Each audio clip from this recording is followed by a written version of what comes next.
Good evening and welcome to the March 24th, 2021 School Committee meeting. This is Dixie. Everyone is in attendance. Please join me in the Pledge of Allegiance. I pledge allegiance to the flag of the United States of America and to the republic for which it stands, one nation, under God, indivisible, with liberty and justice for all. Good evening and welcome. First up, we have our Fine and Performing Arts update by Miss Anita DeLulo. We are so excited to welcome her here in person. Thanks for coming. Thank you so much. I've got to say it's wonderful to see all of you in person. Thank you very much for inviting me to be here this evening to speak on behalf of the Performing Arts Department. I've got pages of good news and I want to dive in right away with a quote from the famous Duke Ellington. He said, "A problem is a chance for you to do your best." And here in Wilmington, like everywhere else, our Performing Arts Department has had more than our fair share of chances to do our best in the past year. In some ways, without even knowing we were doing so, we set ourselves up for some successes. For example, last year, beginning of the year, September 2019, at our first CIT day, we partnered with Julie Kelly, who was our Google guru, and made a Google Classroom called Peer Remote Observations. Our plan was that we would be able to use this platform to share videos of ourselves teaching with our colleagues for feedback. We wanted to also create a best practices bank for our department. As it turned out, that turned out to be the perfect place for us to create a sort of best practices bank for our department. It's where we share everything: curriculum, our Google Meet failures without too much shame. And it's a venue that we still use where we can host our staff meetings and share information about technologies specific to the performing arts. Oop. Wait a second. And there we are. On our final CIT day of the year last year in March, we made the bold decision, sorry, Ms. Elliott, to scrap our curriculum mapping project for that day. And instead, as a staff, we brainstormed all of the different technologies that we could find to figure out how we could continue to teach and engage our students in the unlikely event of a shutdown. While it seems incredibly naive now, our thinking back then was that if we were to shut down, we needed to keep our students on track so that in a few weeks, when everything went back to normal, they would be good to go for our spring concerts, the high school musical, the parades. Little did we know that that day would be our last in-person day for the year. Both of these CIT day projects, though, helped us to pivot last spring to make the change to fully remote teaching.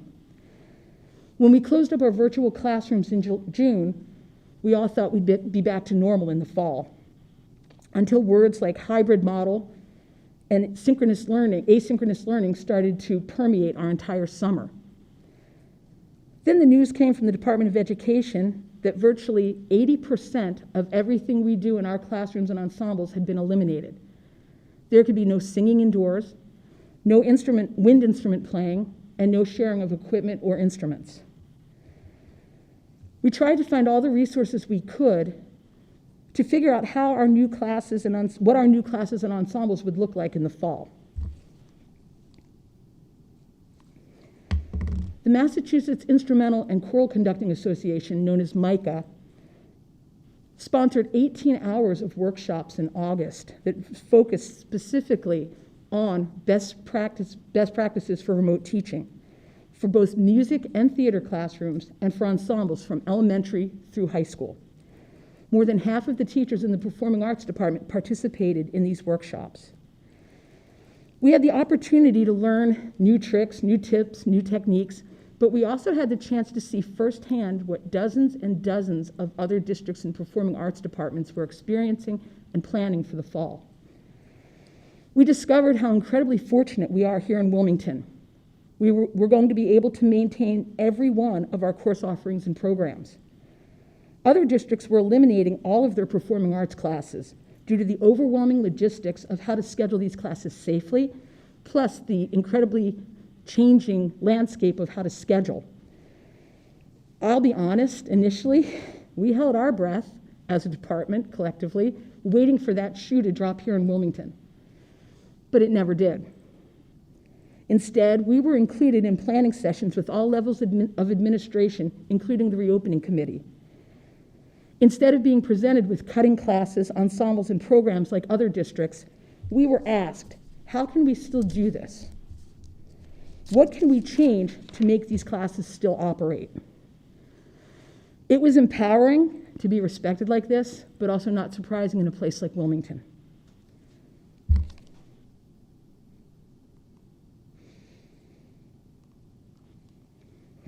We spent multiple summer days as a department meeting to review and evaluate our curriculum for this new type of school year. In most cases, we knew that we'd be fortunate at the middle school and high school levels to see our students once a week rather than every other day in normal scheduling times. At the elementary level, we knew that we'd see our kids maybe once every 2 or 3 weeks. We cut our curriculum in half, and then we cut it in half again. Instead of lamenting the content that we were losing, we decided to focus on a mantra: make music, make joy. We reduced music and theater down to their basic components, and from there decided what would work, following the DESE guidance for both in-person and asynchronous learning. Activities like rhythm studies, families of instruments, songwriting, directing, that can all take place in person. Activities such as singing and creative movement, those would have to be done asynchronously. We planned instruction that would be accessed by every student and fostered making strong connections socially and emotionally with our kids, no matter what the frequency of or format of our classes would be. Also during this very busy month of August, the elementary music teaching staff researched and sourced materials to create music kits for our elementary music students. These music bags would provide every child in grades K through 5 with the materials to be able to participate in music classes, whether they were remote or in person. These materials included 3,000 wooden rhythm sticks, 1,000 egg shakers or maracas, hundreds of mini whiteboards and dry erase markers, and over 700 juggling scarves for expressive movement. With the help of Lynn Morrison at the Roman House, all of these materials arrived on our first week of school. And within 2 days, Mrs. Reaney, Mrs. Barry, Mrs. Waldron, and a new member of our department, Ms. Gallant, assembled 1,460 music kits in time for what we called the Great Distribution, when all the kids came to school to pick up their supplies. I have to be honest and say that the multiple days of professional development at the beginning of the school year were also tremendously beneficial to our department. We received much needed training in many different types of technology, like Edmodo, Quizzes, Flipgrid, Google Meet, etc. Events that are normally held in person this year became virtual, such as our elementary instrumental music sign-up, the high school program of studies night, and our 8th grade open house. These events provided our performing arts department an opportunity to create videos that showcased our students and our outstanding courses and programs in a new and exciting way for parents and students. Yay, thank you. At the middle school and high school, options were discussed and implemented to hold our large ensemble classes outdoors whenever possible. With the help of the Wilmington High School administration and the public buildings, we were able to transform the baseball outfield into a venue where our high school band could rehearse and be spaced at the mandatory 10 feet distance in straight lines, all facing in one direction. We were also able to create enough space for our high school orchestra to be able to rehearse together using both the high school music room and the auditorium. At the middle school, the administration removed a divider between 2 classrooms to create a double large room where the band students could participate or could rehearse safely. As the school year began, the guidance from DESE and the CDC were clear that both singing and wind instrument playing were super spreader activities and could not take place indoors. At the elementary level, we held music classes and band lessons outside until the weather made it not possible to do so. Fortunately, that's also when DESE changed their guidance and allowed wind instruments to come in the house, provided that both the students and the instruments are properly masked. Singing was not amended at that time, but our music teachers were creative at planning singing activities that could take place during asynchronous assignments. Because of all of these logistics, and in order to maintain the guidance from DESE, we made the decision as a department to not hold any performances, concerts, or performances indoors this year in order to keep all of our students and audience members safe. You can imagine that this created a huge sense of loss for a lot of our students, especially at the older grade levels. Our performing arts students have been struggling since last spring with a huge sense of loss of purpose and a loss of community, because all of the guidance for safety virtually eliminated all of their opportunities to be together and to perform. We've worked very hard as a department to try to create new alternative experiences for our performing arts students. Again, keeping their safety first and foremost in our minds, we partnered with the high school administration, nursing coordinator Doreen Crow, and Mrs. Newhouse from the Board of Health to create a safety guidance protocol and checklist for student performances that comply with not only our school requirements, but also those of DESE and the CDC. Some of the alternative experiences we've been able to give our performing arts students include a Halloween haunted drive-through that our high school drama club students participated in along with a community theater group. The high school marching band performed on the lawn of the senior center in October, and the audience members were parked in their cars and literally honked their own horns to show their appreciation for the performance. In lieu of their traditional December winter concert, our elementary instrumental music students volunteered to video themselves performing solos and duets with their friends, and we compiled and shared that with their families, classmates, teachers. In January, instead of a field trip to Symphony Hall, Mrs. Perkins arranged for the high school orchestra to have a virtual masterclass over the course of 2 days with BSO violist Danny Kim. And Mrs. Prindiville partnered with our great friends at WCTV, and the Middle School Drama Club held their annual talent show virtually in January. One of the cool things about that, and there are some silver linings to this, we had students who could share some talents that would have been impossible to perform on the stage. There was an incredible synchronized swimming act. There was also a student who demonstrated her incredibly great soccer skills while simultaneously playing the alto saxophone. These things might not have been possible on the stage at the middle school. Moving ahead, recent guidelines from DESE have opened up some of the restrictions that have been in place all year for performing arts courses. While it is still recommended that singing and playing wind instruments should take place outside whenever possible, singing can now once again be permitted indoors with the students fully masked, spaced at 10 feet in a well-ventilated space for 30 minutes at a time. The health and safety of our students, their families, and our staff are still our #1 priority in determining how we proceed with performances and rehearsals this spring, but we do have plans. Our middle school and high school choruses and a cappella ensembles are awaiting the final go-ahead so that they can start singing and hope to prepare performances for this spring. The high school and middle school string orchestras will be presenting an outdoor concert right here, similar to the way we held graduation last year. And the elementary string students are hoping to do an evening picnic concert for their parents on the Common. The Lamplighters Drama Guild is hard at work assembling a student-directed cabaret-style show that will be ready in late May, featuring scenes from such musicals as Little Shop of Horrors and plays such as Who's Afraid of Virginia Woolf and the Pulitzer Prize-winning comedy The Flick. The Middle School Drama Club, again partnering with our great friends at WCTV, will be offering their spring plays virtually at 7 p.m. on May 14th and 15th. And it's April. Football season is here. The high school marching band is working right now to present halftime shows at our April 10th and April 17th home games. And additionally, they're planning another evening drive-in performance for late May with a theme of movie soundtracks, while the middle school band is planning also to hold an outdoor picnic-style concert for their families. Our elementary instrumental music students just completed creating another virtual concert for Music in Our Schools Month that we'll be sharing with their families and their teachers and classmates this week.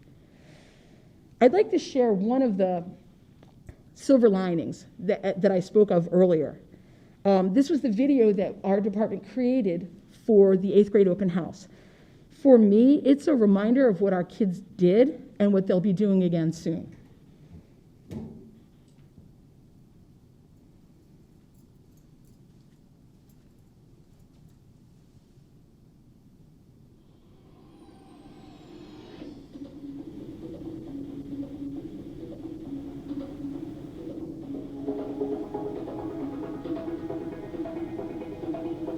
It's also cursed because it's not moving.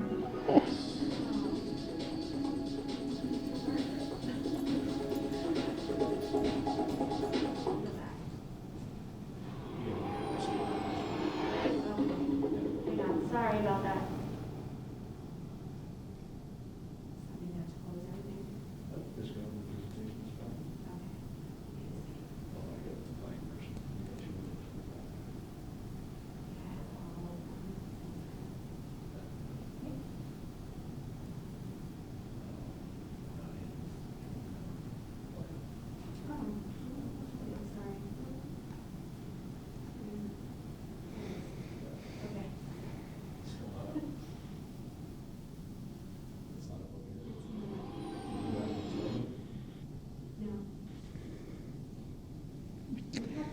I'm sorry, I didn't mean to break the meeting. I know, I even saw them practicing that. It's the pressure.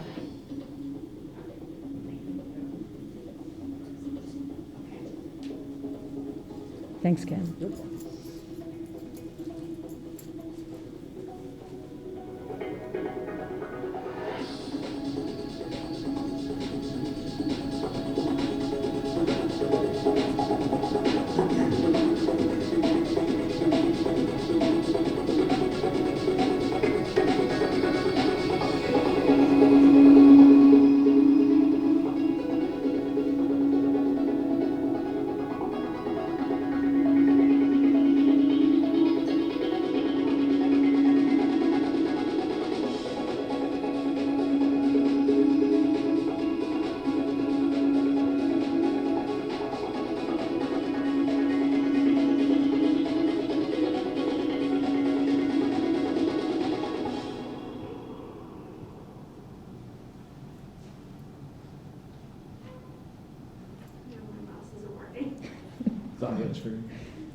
Thank you, Tristan.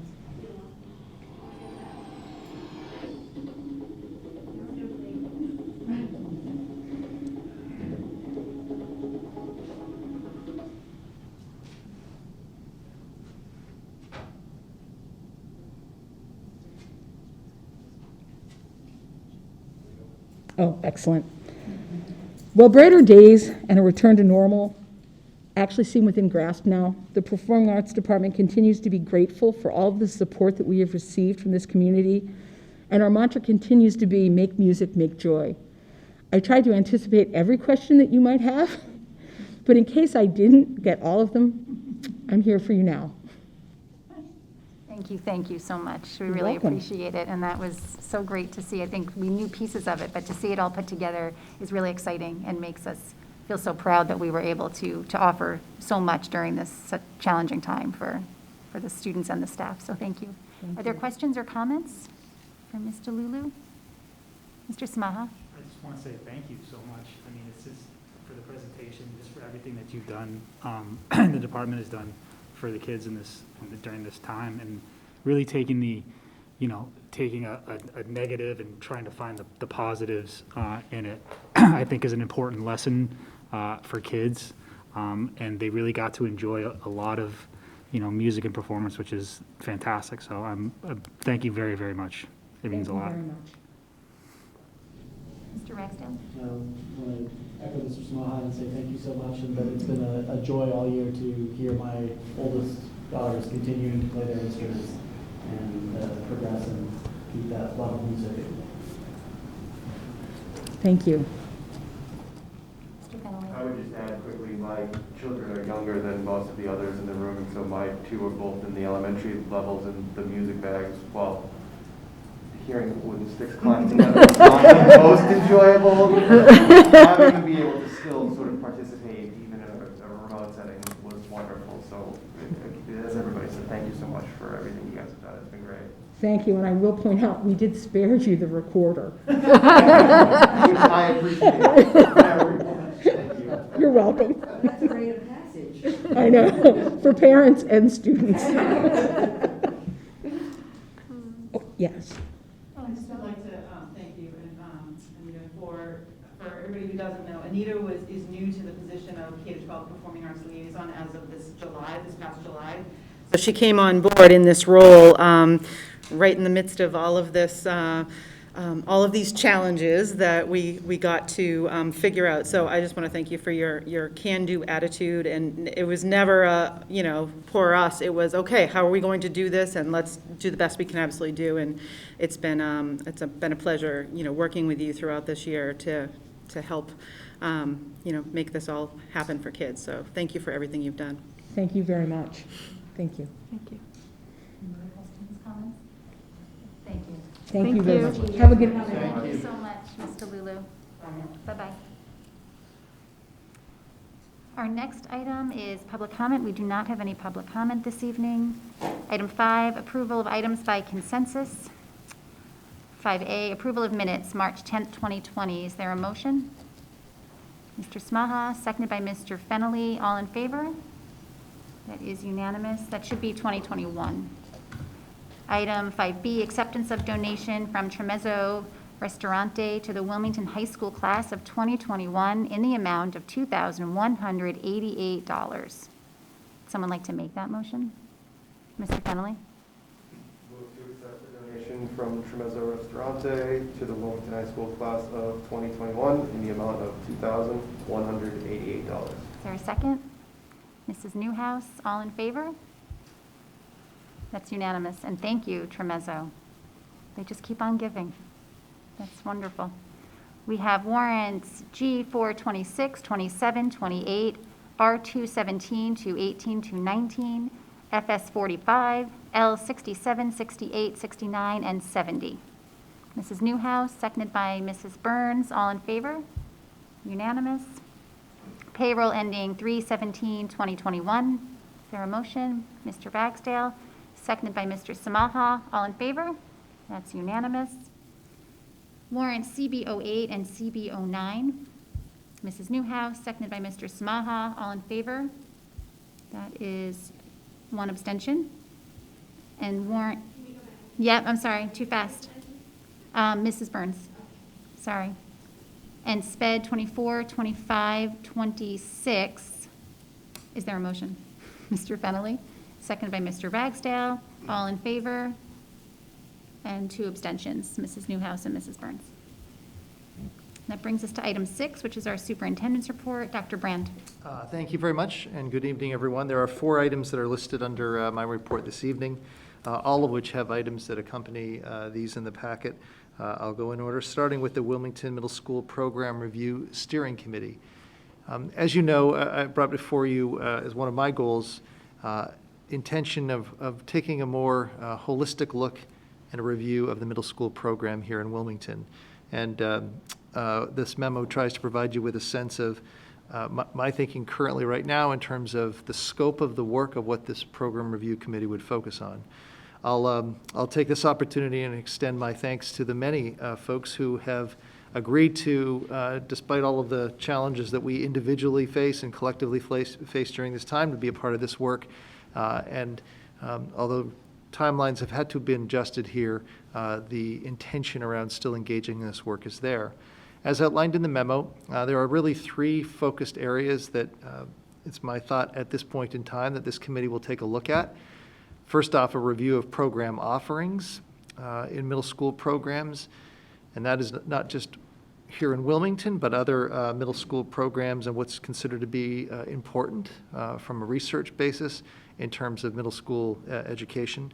The second area is practices, those things that occur within the school, whether that be on a weekly, monthly, or a yearly basis.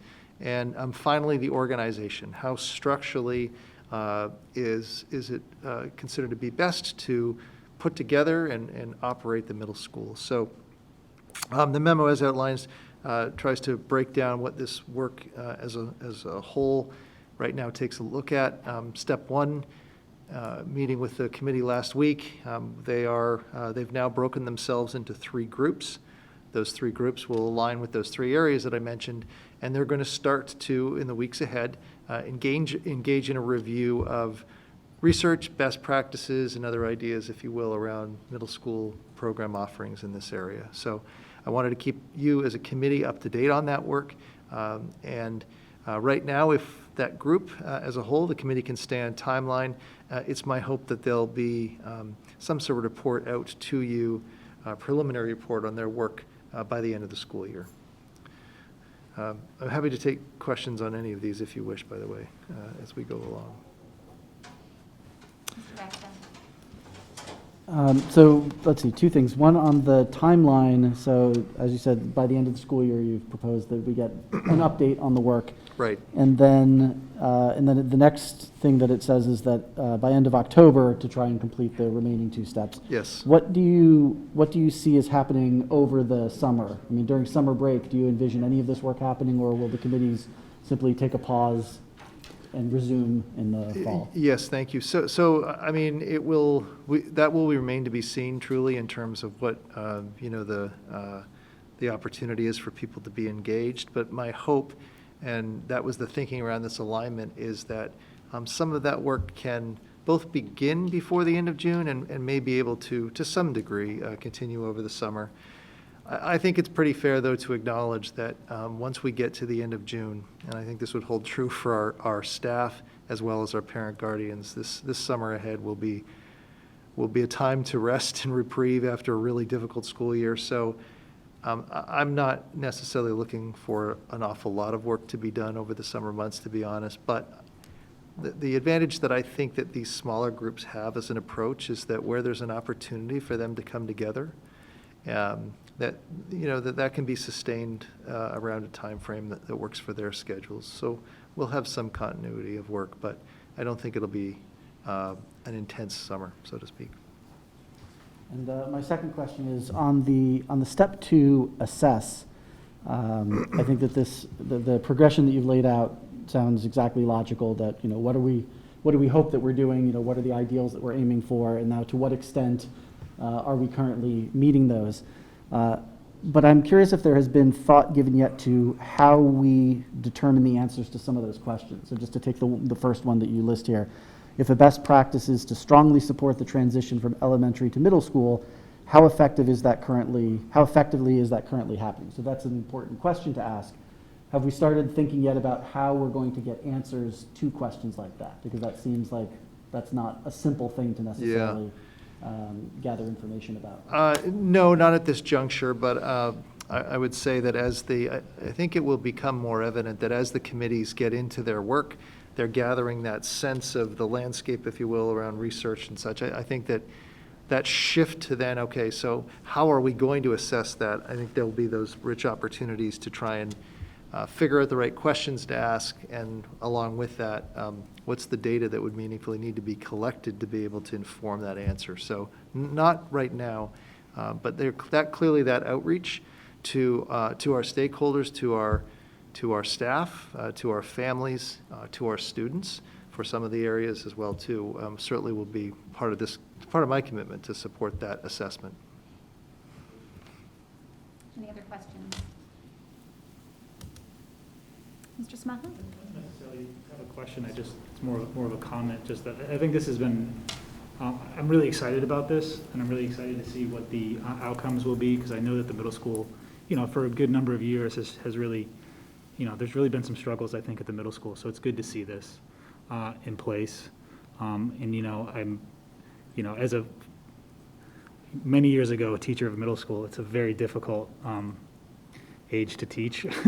That's just a really hard age. So I think really exploring what some of those best practices are is really going to be the thing that I think can hopefully, turn the middle school around and sort of, become, the very best it can. I mean, given that the middle school age is incredibly difficult, and that understanding. So I'll just to comment that I'm just excited about this, and I'm looking forward to hearing the report. Thank you. Item 6B, the Youth Risk Behavior Survey, or YRBS. There is a document that also accompanies this, a brief update around the Youth Risk Behavior Survey. As mentioned previously, we do intend to go ahead with this in line with our counterparts in the Middlesex League. As you know, we've transitioned recently to join them in the administration of the YRBS survey, and there's still intention to do so. And so you can see in the memo that And thank you to Christine and Alice collectively, who will be here shortly to put this together in terms of an overview of the plan, including the days of when these the assessments will be administered. So you can see that it's broken down by cohort, and the dates that the survey will be given to students. And that data, of course, again, as mentioned, will be compiled and will be shared with all of the leagues who are, or all the school districts, I'm sorry, who are participating in that. So just to keep you informed around that. I'm happy to take questions on that. Just a very simple question. Were there a lot of parents who have opted out? What was kind of? You know, I don't know that answer, but when Miss Elliott, when Miss Murray joins us, I'm sure she'll be able to provide insight. Appreciate that. Thank you. The deadline was today, I believe. Sorry? The deadline was today. Yes. Yeah. Next, item 6C, the Massachusetts School Building Authority, MSBA. This is obviously an item that there has been some discussion about both here as well as throughout town with some of the leadership groups in town. And this is a joint memo again from Mr. Hall as town manager and myself as superintendent. And this really encapsulates, if you will, a call that we had recently, and those that were participants in that call are listed there with MSBA. And this is a continual effort to try and best position the town and the school district in terms of our application, our bid to get invited into the MSBA program for the 2020 school year. I know that seems a little bit at odds because we're in 2021, but as has been mentioned previously, MSBA had to adjust their grant schedule, pushed everything back, and our original application went in 2020. And in a typical year, that would have been the same year that they made their decisions. So they're delayed. But nevertheless, what we took away from the conversations that we had with the school committee, the finance committee, and the Board of Selectmen, Mr. Hall and I tried to capture in this memo. And if I may, I'll just take a moment to focus in on this, especially for those that are watching at home perhaps and maybe not taking a look at the packet. So based upon the feedback that we received, what we conveyed in that call most recently on March 17th to MSBA were a number of things. First off, it seems quite clear that in Wilmington, school consolidation is desirable. And consolidation is that, as it suggests, taking a certain number of buildings, in our case 6 elementary schools, and narrowing that, reducing that building count. And that seems to be very desirable for a number of different reasons, as was first pointed out through the master planning effort in town. The second is that based upon that we really believe that there's not an interest in maintaining 6 elementary schools, the total building count that we have. We also think that based upon further consideration, that there's not an interest in studying, if we were invited into the program, the construction of 1 pre-K to 5 large school for the entire elementary school population. That would be an elementary school in the neighborhood of around 1,500 students. There's also not an interest in studying the construction of 1 pre-K to 3 school for the entire community. That also would be a very large school in the neighborhood of approximately 700 thereabouts students. And there's also no interest, we know at this point, or this juncture, in studying just the construction of 1 pre-K school. And specifically, the reason for that is because the MSBA, Mass School Building Authority, does not fund a standalone pre-K school. And finally, the point there, no interest in studying the construction of 1 pre-K to 4 or multiple pre-K to 4 schools. And the reason for the thinking behind that is that would leave the 5th grade as a standalone grade to have to contend with. And by all accounts, it does not appear that we have the space in our middle school to slide that grade up.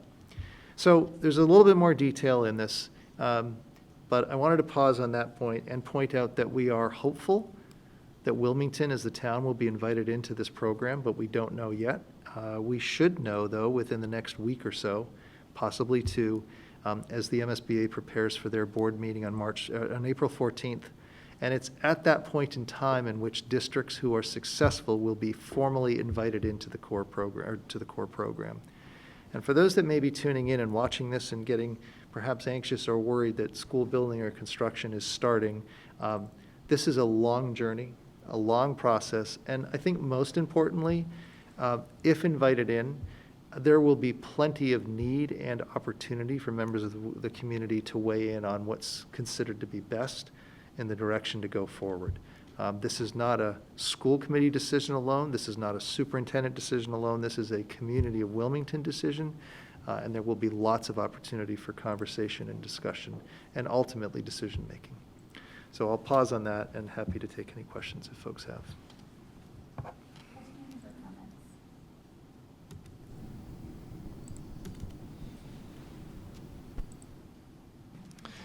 And lastly, thank you, item 6D, executive assistant to the superintendent. There is in the packet an announcement, and it's with mixed feelings tonight that I share with folks that we are, lots of transitions abound for lots of different reasons, but we're also going to be preparing for a transition as well sooner than later for Miss Dixie, who is with us in this room, as many I think know, every single night for these meetings as my executive assistant and also secretary to the school committee, a very key and fundamental role.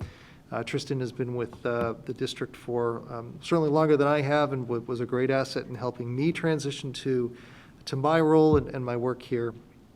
But we are preparing for her departure in the near future as she's engaging in new opportunities. The good news is she's going to be with us for a little bit longer as she helps in the transition, and I know she'll do a great job in that. And we are following a search, preparing to welcome Tracy Ingersoll, to fill in for Miss Dixie, replace Miss Dixie as she transitions out of the district. Miss Ingersoll will be joining the district starting in April 1st, and we'll have a great opportunity to cross-train with Miss Dixie and work towards a seamless transition in the continual support of the work that you do as a committee and my office does as superintendent of schools. So this is not a goodbye today for Miss Dixie, and she will be with us again here for another meeting or two. And with all of that, I'm happy to take any questions on that or any of the other items tonight. Questions or comments? Mrs. Burns? I just want to, it's a melancholy feeling knowing that transitions aren't easy for me, and you've just been so lovely to us in the time that you've been here in the district. I'm very grateful for your time, and can only wish you the best of luck and, happiest in your next adventure, wherever that may be. Thank you for everything you do. Mrs. Burns. I just want to do a quick, back to the MSBA, just a quick thank you to Jeff Hull, Jonathan Eaton, George Hooper, Paul Ruggiero, Board of Selectmen, the Finance Committee, for their continued support and guidance, school committee for all taking turns or being president at all of those meetings, and to Dr. Brand for your tireless commitment to this initiative. I don't know if the outside community has an idea as just how big this work is, and sort of just being led by you during this very challenging time with all the other plans for reopening is just truly a testament to your incredible leadership and commitment to our town and our children. So thank you, and I hope we have great news, and we'll see. So that's all. Thank you. Very well said. And now we are on to old business, and that's the second reading approval of the FY22 school year calendar. Yes, just very briefly, in the packet is this revised version of the fiscal year 22 or 2021-22 school year calendar. It is here tonight for your hopeful vote of approval. We did try and capture and make some of the changes that as a committee some of you had suggested, primarily around reducing the total number of early release days. Right, and just as a point of focus again, that generally speaking, those early release days serve multiple purposes. Sometimes they're for conferences, for parent, guardian, or caregiver conferences with teachers, and other times they're professional development. And so certainly, though, I have appreciated, and I think our staff as a whole has appreciated your support as a committee in the last few years in pushing a little bit on the addition of some early release days. As I've said before, I think that it's something in the near or longer term that we really should be thinking about. Professional development and time for professional development is one of the foremost things that we can try and do to improve our practices and the working classroom with our educators. It's a fine balance, of course, though, in terms of where you find that time from. But with all of that said, it's understood that there's a desire to try and reduce those number of days going into next year, obviously following this year. And so we've made those changes, and they're reflected here. But generally speaking, the rest of the calendar as a whole remains largely as you did see it last time around. And we did not touch the vacation weeks. We did not touch those contractual aspects where, as for example, no school before the Labor Day. So all of those things are in place. The one change we did make, and that was moving up the professional day. That was in the last version, right? As I say that, sorry. But just to point that out, that remains there. So 2 days for staff before students come back starting next school year. So happy to take any questions if you have any, but as I said, hopeful that we'll have your vote of approval tonight. Questions?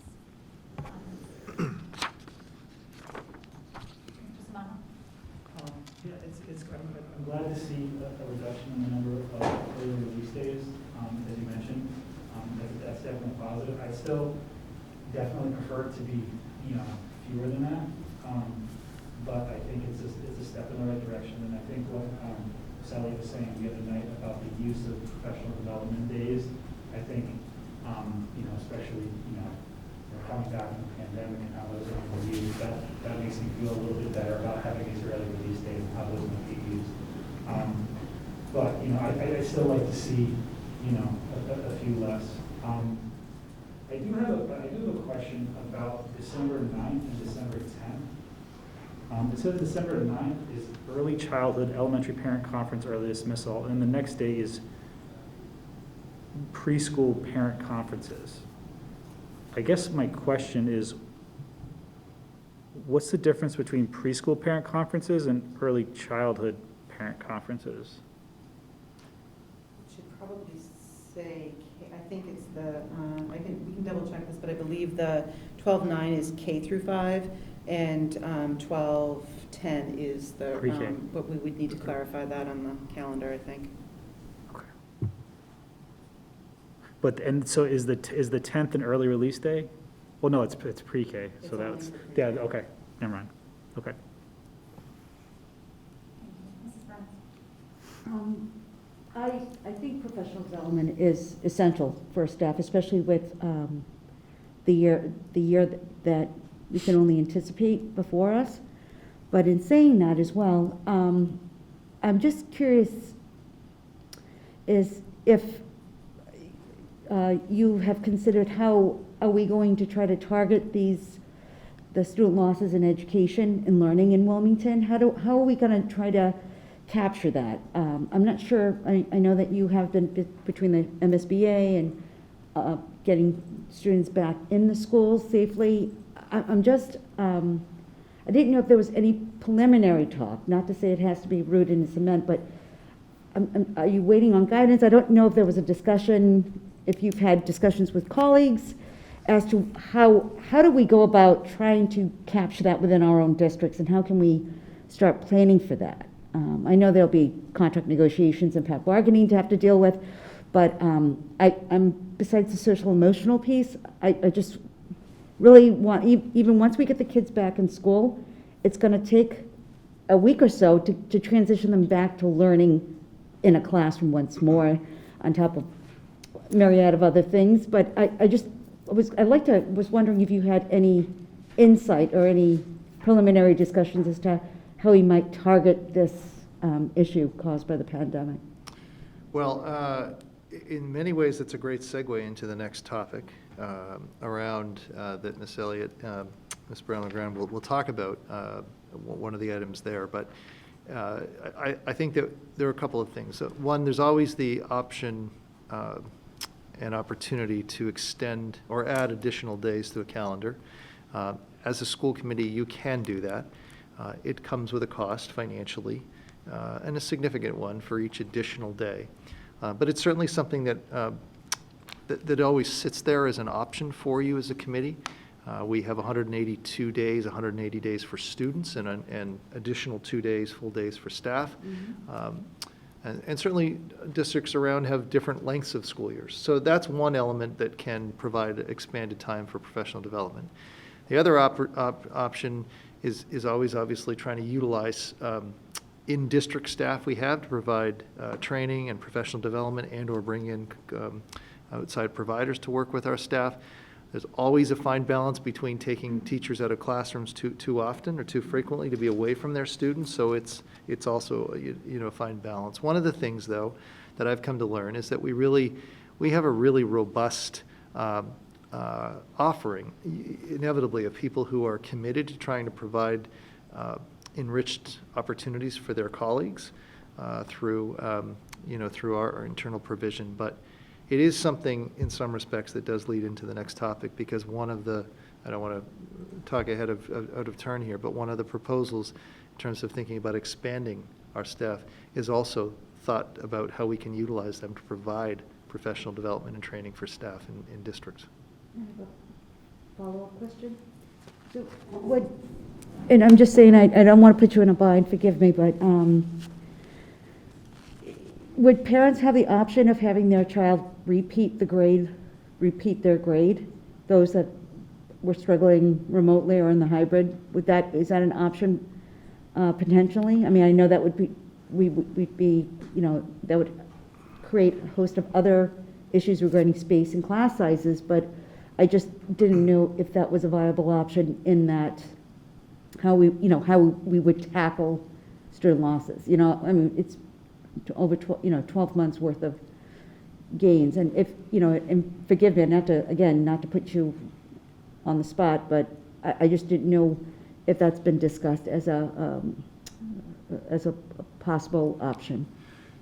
We have not specifically discussed that, but here's what I can tell you, and that is that the decision, broadly speaking, pandemic or no pandemic, is generally that the line of student retention is not, for a variety of reasons, thought to be a good option to pursue. Okay. It is something, though, that it's understandable that is being raised as a question, not just here tonight, but in many other locations. In fact, the Department of Ed has briefly sort of weighed into this, and in one of their recent releases, I can't remember exactly which one, and talked about the fact that student retention is not something that they're recommending. I think the word recommended was used, but it was certainly something along those lines. And that certainly points to me to the fact that it's being raised in lots of places, and lots of thoughts of lots of families. But to do that indirectly without consideration of a multitude of other factors would be very difficult, and ultimately not felt to be a prudent direction to go. Thank you. I think that part of this question has to do with, so we are still assessing our students. We still have data. I wonder if it makes sense to talk through some of that at a future meeting. What sorts of data have we been collecting? What does it look like? I mean, I'm sure that that's work that's happening behind the scenes, so that this work is happening, and we're looking at, is there loss? Is there loss more so here than there is here? Is there loss at the high school, or is there not loss at the, I mean, I think we would like to know some of that, and I'm sure that data has already has been collected all year. It's not as though we went to hybrid and stopped doing assessments. So I think we have that. I wonder if it makes sense maybe sometime in April. I'm looking at Ms. Elliott, because I know she's a little bit behind some of this. I would say after our May 5th CIT day, we'd Yeah. be able to share that information. It's part of the planning that we're doing at the elementary level. We're spending part of the time really capturing a lot of that data around our students and putting it in a format that will be useful for us to be able to present, but also the primary goal of it, obviously, is to help inform the next year's teacher at the start of the school year. So, in that, that what I'm talking about right now is really targeted more at the elementary level. However, we have been having conversations all year long around this, and we're developing our assessment plan for end of school year and the beginning of the school year as well. And I think it's important to note that we recognize that, like Dr. Brand said, the guidance highly discourages retaining students. If you think about it, all of our students have gone through some type of experience that's similar, right? So it's our job as educators to figure out exactly where they are, meet them where they are, and we need to adapt and adjust curriculum, pacing, instruction to meet our students where they are. So we need to be sure we're teaching students and not a curriculum. So I think next year, more than ever, teachers will be ongoing, we'll be making adjustments to our pacing and all of that throughout the whole course of the school year. One example right now, we are working to look at every one of the upcoming math units in the elementary curriculum for next year, and developing new pre-assessments. But the pre-assessments will not measure the content of the upcoming unit. It will be traced back to the standards that are the prerequisite skills that students need to be successful in that unit. And we'll be building into pacing guides a review day. So if the teacher does the pre-assessment and identifies, a good percentage of my students in this class all are missing this particular skill, or don't have it solidified from last year. They might have been introduced to it, but they didn't necessarily own it and master it. They're going to spend a day to recap and review those concepts so that when they launch into the new unit, they're doing so on a solid foundation, as opposed to continuing to build with having gaps. So that's really rethinking how we instruct and how we assess next year. We can look at one-time assessment, which can be helpful, but ongoing pre-assessments and post-assessments throughout the course of the year will be I think the most critical work we do next year to really make sure we're meeting students where they are and building on that solid foundation. So that's just one example of some of the work that we're starting to do now and think about through the summer to be able to continue to build for next year. So, Thank you so much. mm-hmm. Thank you. All right, and that brings us, sorry, Mr. Ragsdale. So I want to talk about the first week just a little bit. So as we talked about at the last time that the calendar came before us, moving the PD day to the front, which I think is still a good idea. I do want to reiterate that I am hopeful that we can think about going beyond 182 staff days, because while I think this is probably a smart use of the time and front loading it, it still would be better to also have some additional days to work with as well. That's caught up in a whole bunch of things, but I do want to put that out there that I think that's still a direction that we should move in, trying to add some additional staff days to our school year. But the thing I want to focus on is so typically the way that traditionally our first week has gone is that we're beginning on a Tuesday, and then we have the Friday before Labor Day weekend off, and that's just kind of how it's been in Wilmington for a while. A few years ago when we surveyed the district about some of their preferences, there was still a preference to keep that Friday, generally speaking, as a day off, and start on the Tuesday. So, with Labor Day, essentially we would have 3 days the first week, and then 4 days the second week because of Labor Day on Monday, and then we'd have our first, full week, 5 days, sort of leading back in. But now with Monday and Tuesday being devoted to staff time, and Wednesday being designated as a half day, an early release day with professional development, I'm a little bit concerned about what that first week looks like, because that first day, again, an early release day, it feels in a lot of cases like you basically send them off and then they're home before you know it. And it seems that first day is an important day to make sure that teachers and students really get to spend a little time together. They get to establish expectations, that they get to see at least what one full day actually looks like, and to have only that one early release day followed by one full school day, and then that's it. That's like the whole first week of school is a day and a half before they come back the following week, I think is a little bit troublesome. And I think that especially since we've added that extra full day at the front of the calendar, I think that maybe that first day of school for grades 1 through 12 on the Wednesday the 1st can be a full school day and should be rather than an early release day. And I'd love to hear other people's thoughts on that. May I respond? Just a couple of things on that, and certainly on your point and your questions or your points rather understood. So just as a reminder for members of the community, that the change for 2 professional development days before school starts is the movement of the traditional day in November. And because there are not, we position that not necessarily as a belief that that point in November is the optimal day for professional development, but we've shaped that around when elections happen. And because we have elections happening in 2 of our schools, you know, it certainly necessitates that they be closed for that day of elections. But because there are no elections this November, we thought that to try and keep what otherwise is a very choppy month anyway in November, that's why we removed that and front-loaded that.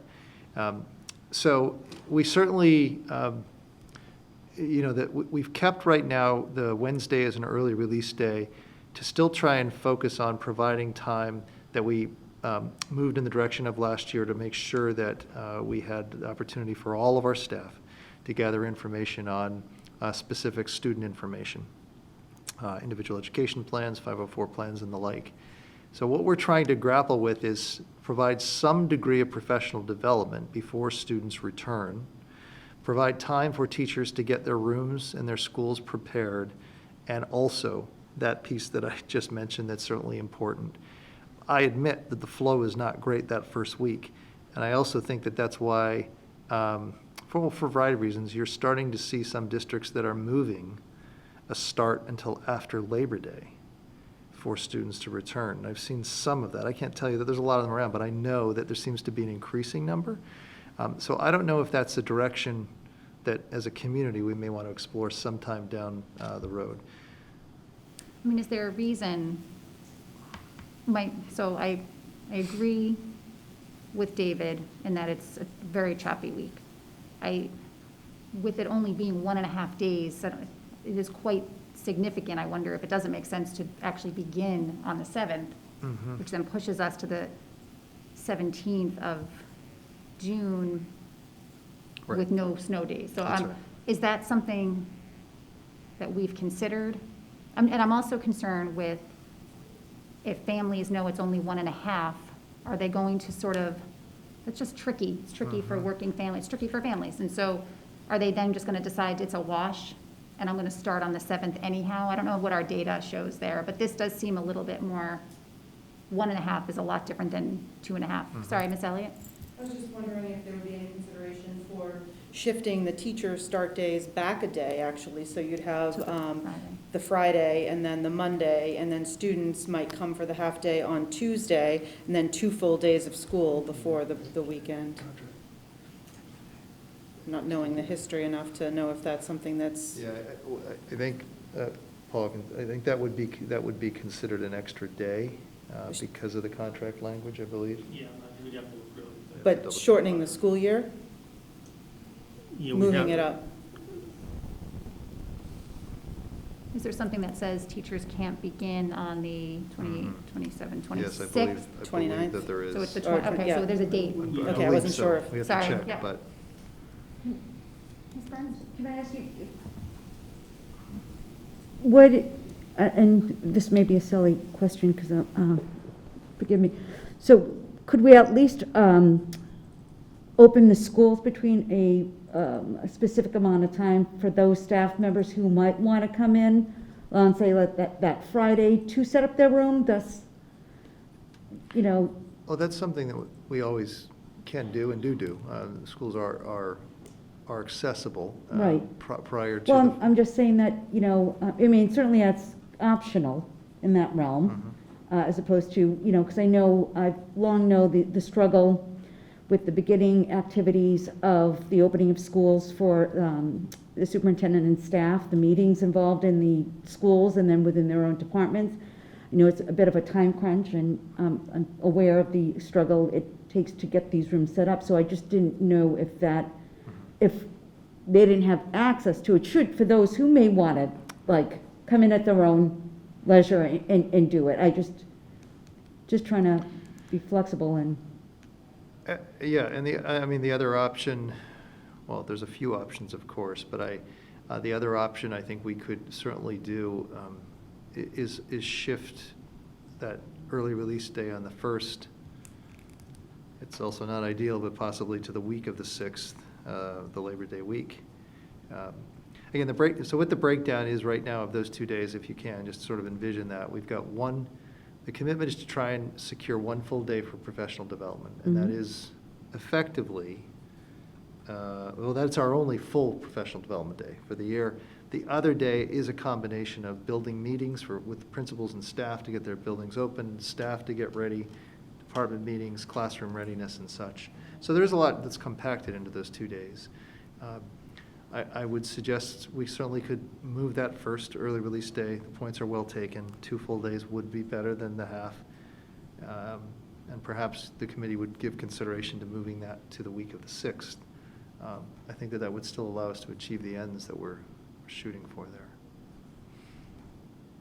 Other comments from other members?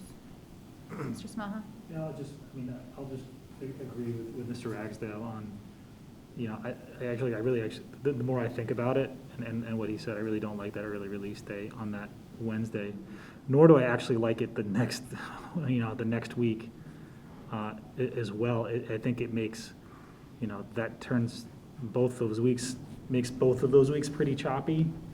We need to think about why we had the early release date there, but Mrs. Newhouse. Well, that's what I was going to bring up, Yeah. is we had added that early release day, I know, last year, because it gave the teachers and staff a chance to review IEPs and 504s together and have time to collaborate on, our students who are the most needy in our district, because all the teachers are not back in the building until that Monday, and there's really no time for them to collaborate. In the past, we've found that many staff are starting the year out without having the chance to see the IEPs, to see the 504s, to know what their students' needs are.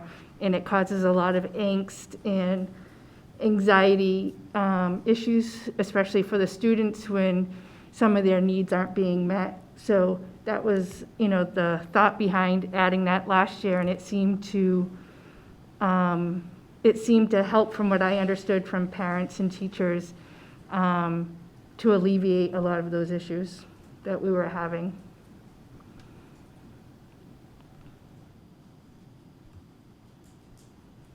Okay, so it doesn't look like we're ready to vote, sorry. It's okay. I think this probably needs to go back and Fair, yep. think through it a little bit more. Everyone's comfortable with that? Oh, sorry, Mr. Fennelly, go ahead. No, I'm comfortable with that. There's a follow-up question. In just looking at this, and I'm not suggesting one way or the other, but just curious. Hypothetically, if we pushed the start of the year to the next week after Labor Day on the 7th, which is also the first day of school for the pre-K and K grades, would that just essentially be the first day of school for everybody, or would they have to shift as well? Good question. No, I think that they could start on that same day. I don't think that there's a reason otherwise. I appreciate you asking that question, and I just on that point, Mr. Ragsdale, you made comment about some data that, and I'm not familiar with that. Was that surveying of the community? That was prior to my arrival, I think is what you're speaking of, around a preference to start after. Is that? No, I think that was in your, that was. That was the I think first in your year? first year. I think that was the Okay. 18. We just collected some data to see if people would prefer to. I don't recall that, but okay. have a half day. Right, because that was part of when we changed the Thanksgiving break to also include Wednesday, That's right, because we that's looked right, at the that's right, that's attendance right. data Yes, for the okay, that's district, what you which were- is, Okay, yep, okay. that was all wrapped up in that. Whether we kept Good Friday, we asked a Right. whole bunch of, we did a staff survey and a That's right. community survey. Okay. We will take that back and take another pass at that. thank you for your feedback. All right, new business. Item A, we have district proposal for additional social emotional learning supports. We have Ms. Christine Murray and Mrs. Alice Brown LeGrand, I think, are joining us. We do. They are joining, and while they're coming in, I'll introduce this item. There are two items that accompany this in your packet. One, do you want them actually at the front, just to be able to address questions, or no? That's fine. Okay, that's fine. Okay. There is both a memo from Ms. Murray, Coordinator of Behavioral Health and Social Emotional Support in the district, and Ms. Brown LeGrand, Director of Student Support Services, who are coming in this evening. Just before I turn it over to them, the memo is in the packet and comprehensive in terms of what this is, and then a PowerPoint that accompanies it that they're going to take us through. But more importantly than the documents, that this is, and I'm so thankful for their leadership and their work on this, and also really excited, if to use that word, around what this is really, I think, signaling, and hopefully will be received that way by members of our community and our staff. I'm sure that there's not a school district around or a community around in which has not talked about and raised concern around social emotional well-being of students, both in the current time period, the time periods of transition that are going to be upcoming in terms of students returning to school, and whether that return is in the spring or next year. And the idea of and the concern of SEL, social emotional learning, for our students is at the forefront of many people's minds, and it is ours as well. And what this does tonight is provide you with an overview of our preliminary thinking at this point as a school district in terms of shoring up support, taking advantage of grant funding that is coming our district's way, like that of all districts in the Commonwealth, and I think probably throughout the country, and really is dedicating here a significant number of fiscal resources through these grant funds to help shore up support, not just for our students, for our staff, but also for our community, as they'll explain in just a couple of minutes. So I'm so thankful for their work on this, and thank you both for being here tonight. And with that, you're up. Thank you. Thank you, everybody. Well, that was a great introduction. You said most of what I was going to say. So what we thought we would do was talk about kind of what led us to the place where we were making this proposal, just because there has really been a lot of data and additions and changes that have been made in the district over approximately the last 5 years or so. That brings us, I think, to the point where Christine and I were thinking kind of larger than just, an additional position or some specific support. So if you could just entertain me for 1 second, just so everybody can get brought up to speed. So prior to me entering the district in about 2015, I believe the district did their first YRBS survey data. As a result of that, my understanding was there was a couple of things that were proposed going forward. One was changing the Office of Special Education, to become the Office of Student Support Services. The other big kind of initiative at that point, my understanding was the beginning of the Behavioral Health Task Force, I believe, also that year. And so when changing that, it changed kind of the scope of what the office was really responsible for. So it kind of broadened the scope into things like, preschool civil rights, obviously behavioral health. The big addition in that year in 16-17 was what would become Christine's position, or the Coordinator Behavioral Health position. We began the Pbis Initiative across the district, and oftentimes people think of Pbis as just being behavioral. It really encompasses everything from the social, emotional well-being of students, looking at interventions, academics for students, teaching students routines in school. It began, if people remember, on one side of town and then expanded the following year to the other side of town. That year, we also began looking at some programs that we added, and one of the big collaborations we began that year was working with McLean's Anxiety Mastery Program. In 17-18, we expanded Pbis. We added some clinical supports at the middle school that existed in halftime. We joined the Massachusetts School Mental Health Consortium, of which Christine is on the leadership team of currently. And then we expand some of our screening tools for students, as well as our collaboration with McLean's, to go past just specialized programs, but also working directly with our clinical staff as well in the district. kind of leading toward the year of the strategic planning. A big focus, as you guys all know, with all the work that went into the strategic plan, is looking at the well-being of our children, social, emotionally, behaviorally, as it relates to academic success. The other big initiative that year, which is tied in with our SEL programming, was the Walker Program Review. And so just, that's certainly focused to some degree on special ed, but there was a big component of that report that talked about the alignment of our clinical staff and looking at how we are utilizing those resources in the district. There is some inconsistency from sides of town to sides of town and the way positions are organized in the district. So that has kind of been, I think, really since Dr. Brand has been here, and we've had that report kind of in the forefront, I would say, until about March of last year, of looking at kind of our work and framing of the supports we were looking at in the district. Obviously, last year was, an unusual situation. The district leadership team, as well as some teachers, as well as CTLs, participated in the MTS Institute, as well as the Inclusive Practices Institutes. We had a fairly robust professional development plan coming out of that for last July, which has for the moment unfortunately been put on hold. And we obviously did some webinars to provide parent series. I mention that because really beginning quickly after the closure last year, we began to see the need that families were struggling with, students with mental health issues, they were struggling with substance abuse, their own mental health needs, and that has continued really into this year.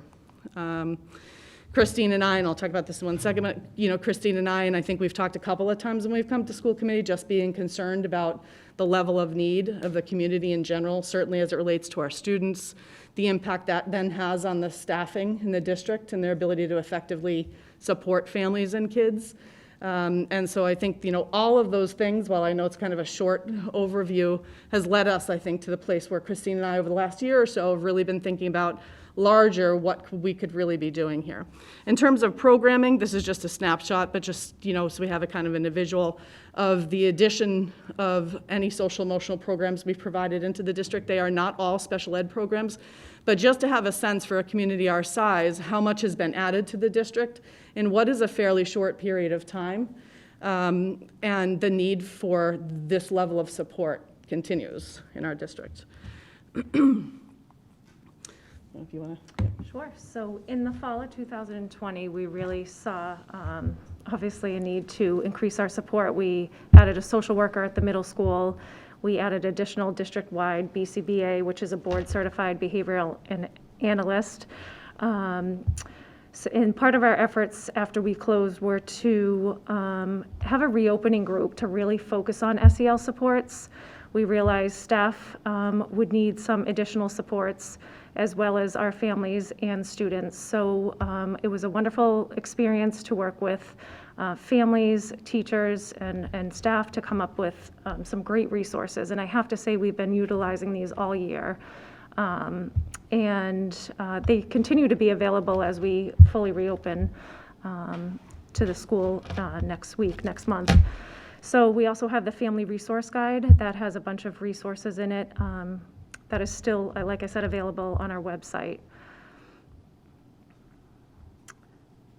So what's been happening during 2020-21 school year? It has been busy, as we said, coming through. Looking at adult self-care and collective care really remains to be a critical priority as the staff in turn work with students and our families. So prior to starting in the fall and again in January, a wellness survey was provided to staff to identify any needs and offer professional development opportunities. During the first 10 days, school staff participated in a mandatory childhood trauma training and various self-selected PD, such as responsive classroom, morning meeting, anticipating and managing challenges in the return to school, self-regulation tools, mindfulness for ourselves and our students, the science practice applications and resources, the arts, SEL and best practices, trauma, adult self-care, anxiety, depression, and suicide prevention, PBIS in the classroom, and SEL returning to school, supporting their social emotional needs in the remote education. So there was a bunch of SEL self-selected workshops, which was really nice for staff to be able to choose an area of specialty to help support them and their students as we return to school. The clinical staff worked on strengthening our mental health systems and support, and we continue to hold meetings with the Bright Team, McLean's, and SEAM Collaborative to support our social emotional programs by providing behavioral health and mental health education consultation services, and PD on evidence-based interventions with attention to the current context of COVID. So a lot of our PD this year was really in the moment. What is happening? How can we best support our students? We also, it was a very special opportunity. 10 staff members are participating in a DESE Hope and Healing Through Active Anti-Racism. It has been a tremendous experience thus far. It started in January, and it's an asynchronous and synchronous experience until November. So it's really nice to work with district staff and really get into some of this work. So for our students, we have really spent a lot of time participating, or they have been participating in SEL curriculum and PBIS lessons. Our PBIS teams have been really showing, like, coming from a trauma-informed lens to change the expectations, to make them more COVID-related when we're walking down the halls, how to wear a mask. So the teams have been really adjusting to that, holding some school-wide community meetings to teach coping skills and foster connections. Schools have utilized the relationship mapping protocol to identify students who may not have had a positive relationships with adults or peers in schools and really kind of match an intervention to help support them. School teams continue to, and with the reopening, will really assess student and family needs as best as possible as we return to school, continuing. And as Dr. Brand mentioned earlier, middle school and high school students will be participating in the YRBS. There will be some COVID-specific questions this year added to the survey that all the Middlesex League have added to really get some data points on what the pandemic has had an impact on our students in various mental health ways. For our families, we have also done a needs survey at the beginning of the year, which was very helpful just to gain an understanding of what people went through during the school closure and also what their students may need on the return to school. So some of that information we'll continue to utilize as we return some of our students. We also had a very well-received caregiver virtual night in January and February, and we plan to hold another lunch and learn from McLean's Hospital. There is a registration online. All of our resources are on the Student Support Services webpage. So please feel free to take a look at that page. There's a bunch of resources on there. We continue to send out newsletters with various mental health resources as well. And one thing I just want to mention quick that I just became aware of is the community outreach through Mass Support. Riverside Trauma is pairing with this outreach to provide free support to any families. If you check out the website, there is a 800 number to call if you are affected by anything, if loss of job, any type of crisis management, but they also have the availability to come into the schools and work with our students to provide some psychoeducation on the pandemic and stress on the body. So we're looking at pursuing that with our middle school and high school students. It's really just an overall presentation. It's called an orientation group.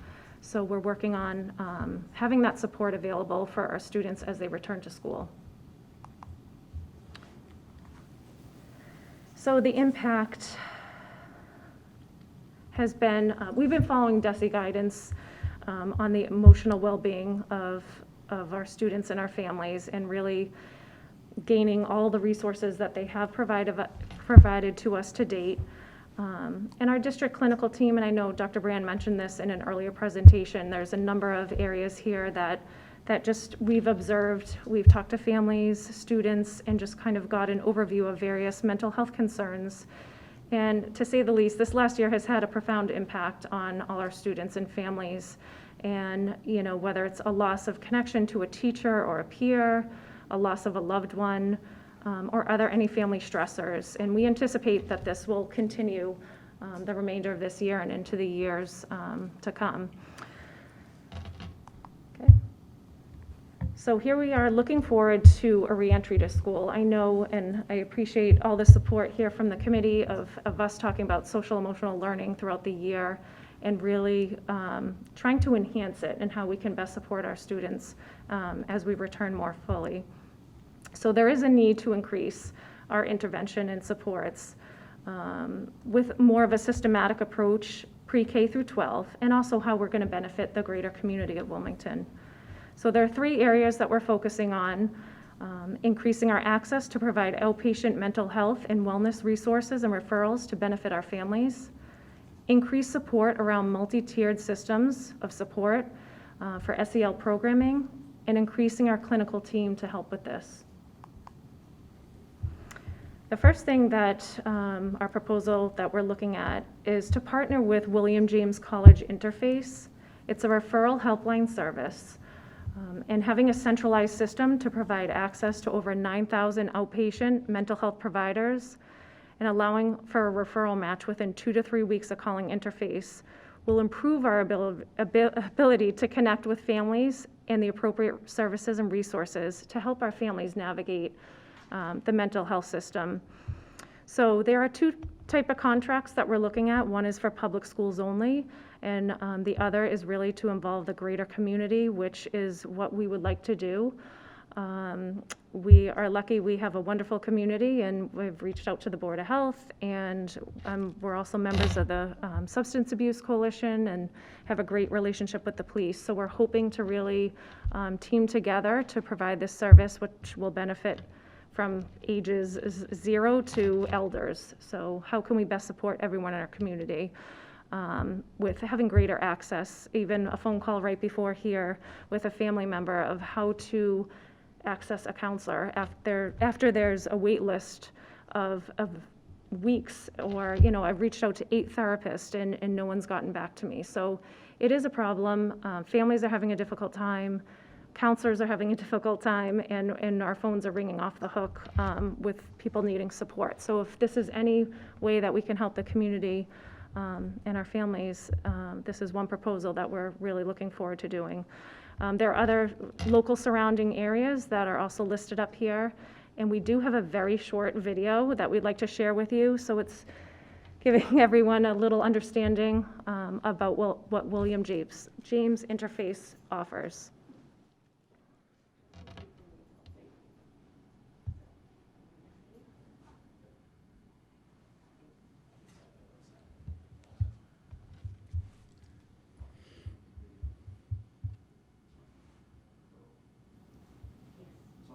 Yep.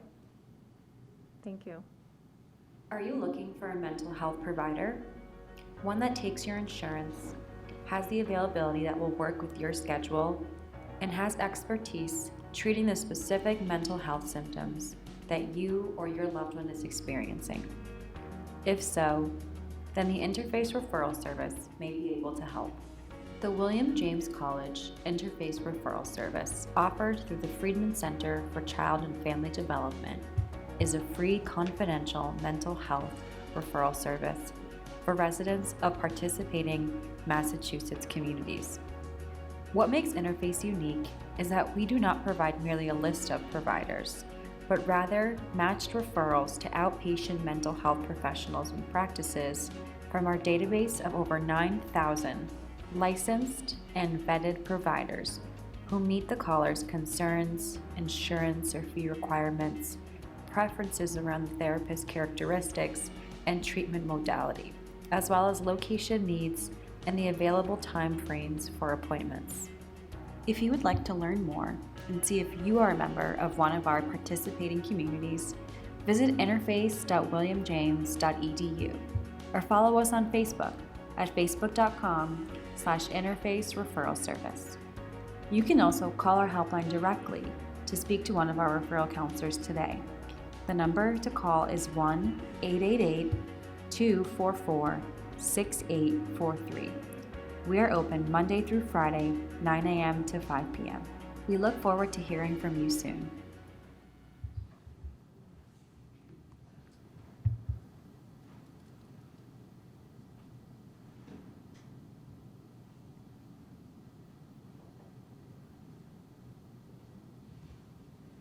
We have one coming up. We just have one more slide, and then we have one more video.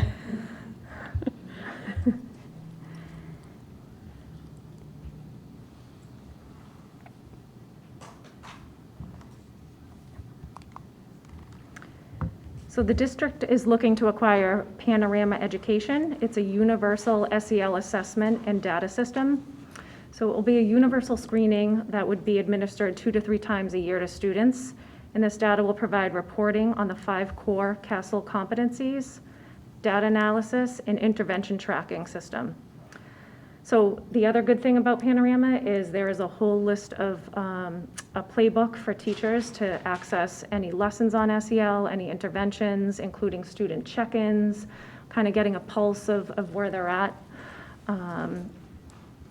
And obviously technical support and professional development will be included, but this is a little bit a deeper dive into this video. We'll explain it a little bit more and show a visual to what it looks like.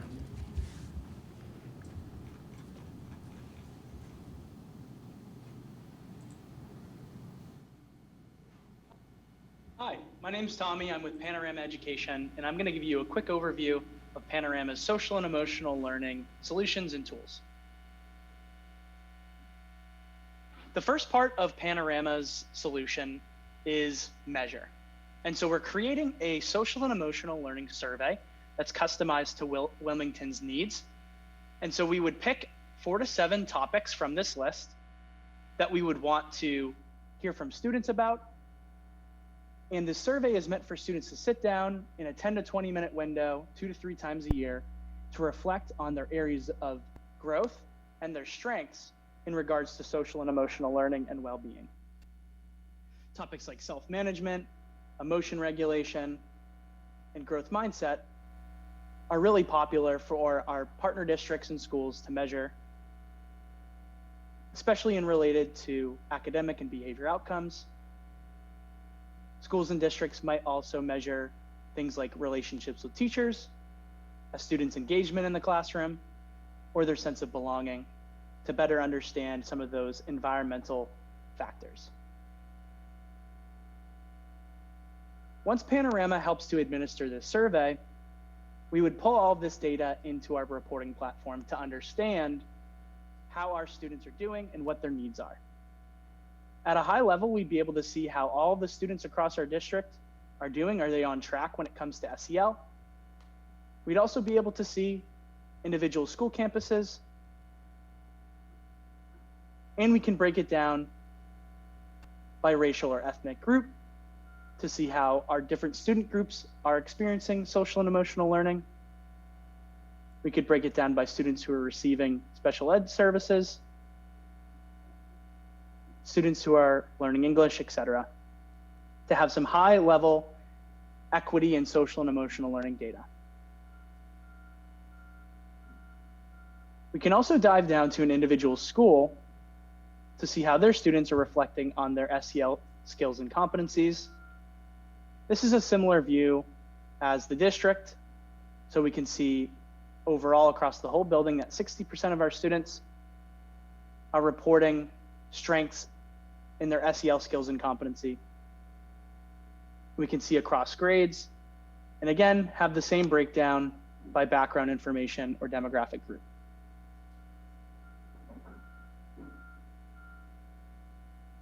Panorama's social and emotional learning tool and solution is being used by folks at the district to have that high level data, school building leaders to see trends across their school and to support their staff, and then folks who are working with students to support either individual or groups of students and their SEL needs. For example, if I'm a counselor, I might come into here to look at my students who are reporting strengths across all of these SEL topics, such as self-efficacy, growth mindset, grit, self-management, etc. I might want to see my students who have reported many strengths across all of these topics, some strengths or no strengths, to really see who is reporting that they need a lot of support with these SEL skills. For example, if I am a counselor, maybe Courtney Thrall, I want to see my caseload, but dive a little bit deeper to see how my 9th grade boys are doing in regards to their SEL. And maybe I want to see my 9th graders, my 9th grade boys who are saying that they don't have a sense of growth mindset. So in a few clicks, I've been able to identify a group of 3 students who need some more support with growth mindset, which we know is inextricably tied to academic outcomes, their confidence with their academic skills.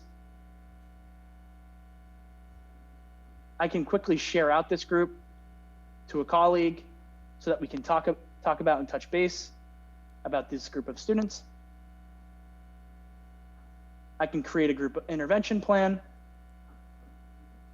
where I now implement and track how this social and emotional learning intervention is going to see if it truly is working, to see the efficacy of it.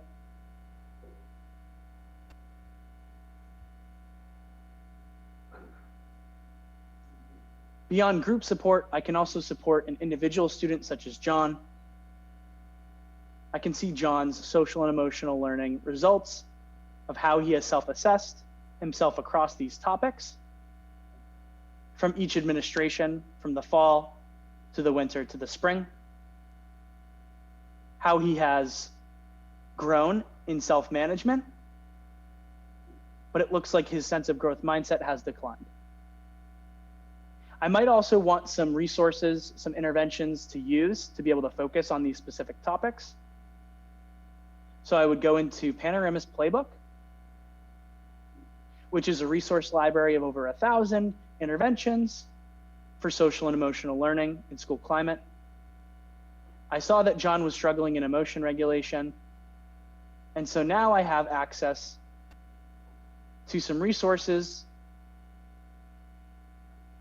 from SEL curriculum providers like Second Step, Move This World, Teaching Tolerance, Inner Explorer.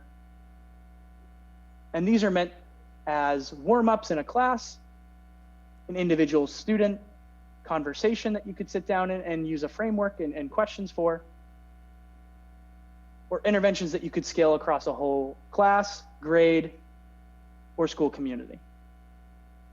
This one is a mindfulness activity to focus on some breathing so students can take a deep breath, center themselves, and work on their emotion regulation. That's a quick overview of Panorama and how we help to measure, understand, and act on social and emotional learning. Thanks so much.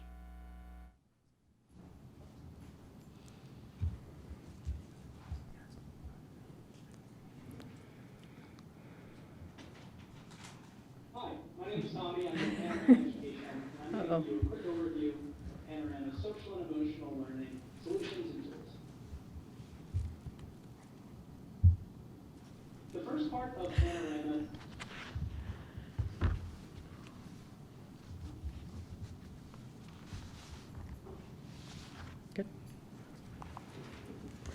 The third piece of the proposal is the clinical staff to kind of go along with the needs of the district at the moment. And so we would be really looking for an individual whose responsibility with 2, meaning on each side of town, that would essentially be working with families. So if the family has a child at the Shawsheen, West, and Middle School, they will essentially follow that family. They'll work with the parents, if needed, intervene with crisis intervention, helping to support getting the family set up with additional supports outside of school, either for the family, individual members of the family, the child themselves, work then collaboratively with the staff inside the school to support whatever that child then needs inside the classroom. For example, if it's a school refusal or difficulty getting into the classroom, help support the clinical staff that actually in the building might be working with that child on an ongoing basis already, while connecting with the teacher and providing some coaching and support around that.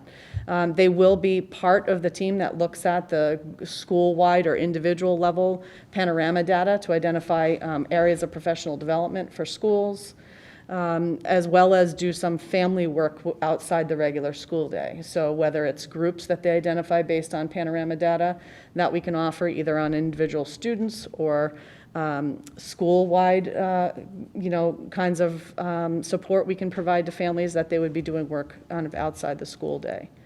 The intention is to be able to take some of the data that we already have, as well as the existing Panorama data that we will have, and identify how we can kind of pull things together on a larger scale inside each building. Part of that work also will be pulling in the existing work from PBIS teams, so they're not necessarily reinventing the wheel.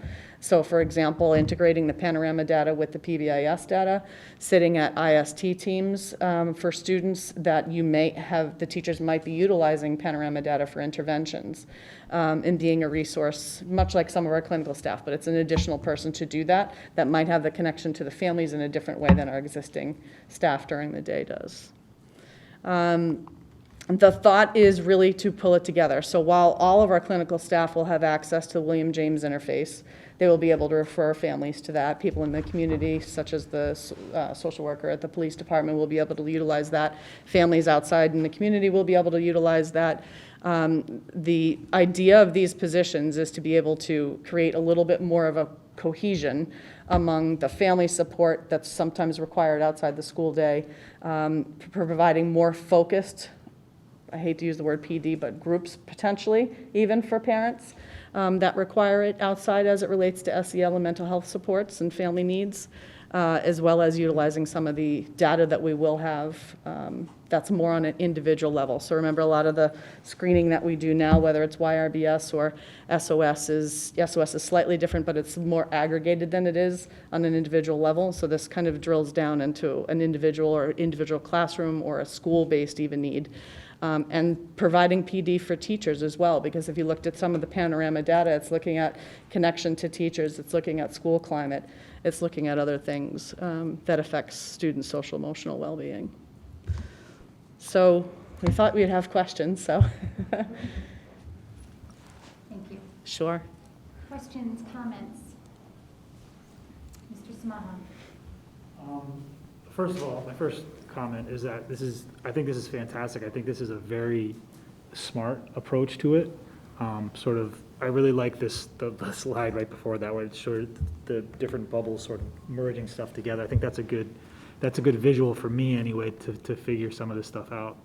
I have a few questions, but one of my questions is around Panorama.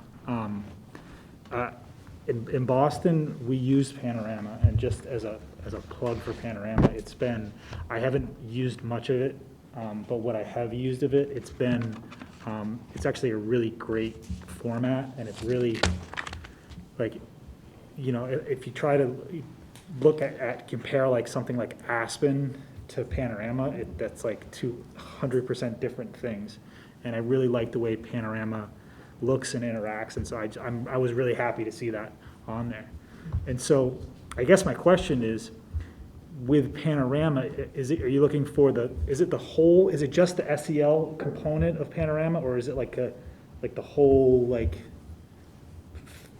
all of Panorama? Because I think and maybe I'm wrong, but I think they have like different, like districts will use different aspects of it.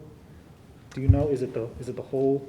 Yes, so we used some of the free surveys to create some of our family surveys, our student surveys. So when we looked further into it, it really is the data system that's going to be Okay. the cost for that. There are two different versions that we did look into. One was more the older version that included students, staff, families. Yeah. The thing that was, I don't want to say lacking from that, but it didn't have the intervention tracker that we're really looking at how to, we want to focus on the students and then utilize maybe some of the free surveys for the families and staff. So starting with the students, being able to track it individually, also as a family, a larger system for a district and to really track some of the SEL competencies. But yeah, there are two different versions, different costs, things like that. Okay. And so I guess I have some other questions, but I guess because it sort of relates to that too, and I guess it relates to the increase in staff. Are we thinking this is all going to be grant funded? And is that all, it's 100%, and we're talking 100%? Yeah. It is. Grant funded? This set of proposals, this direction is supported through grant funding. And so Certainly there are, as I'm sure many are aware, a number of funds that have been and are anticipated to continue to flow to districts. So it's important, for the staffing piece especially, to note that these are not permanently proposed positions. They will be grant funded. Yep. The duration of that grant, the duration of their service, right now, we are confident that we can bring these two individuals on board for at least a year. Where we can go beyond that, it's right now, I think, a little bit premature to tell. We're anticipating still insight in terms of additional funding that's coming through from the, drawing a blank, sorry. The ESSER grants that, that are out there, so. If I may, we have 2 ESSER grants. One we have, or we will have, that's out there. And a proportion of that grant has to be used for social emotional supports and so forth. And then there's this ESSER 3 grant that we hear about. We don't have any specific information on that yet, but that should be flowing at some point, and we'll be applying for these grants for FY22, both of them. So what was just presented should fully fit within the allowable expenses to charge to those grants. Okay. All right. That's really good news. And I would also think, I'm interested to see, how well it works, and, and if it is, I think one of the things that some of the silver linings of things that you try to hope is that through this pandemic is, we're learning, like, what are the needs, and one of the things is, I don't necessarily believe that this pandemic has exposed a lot more stuff that's sort of been underlying and there all along.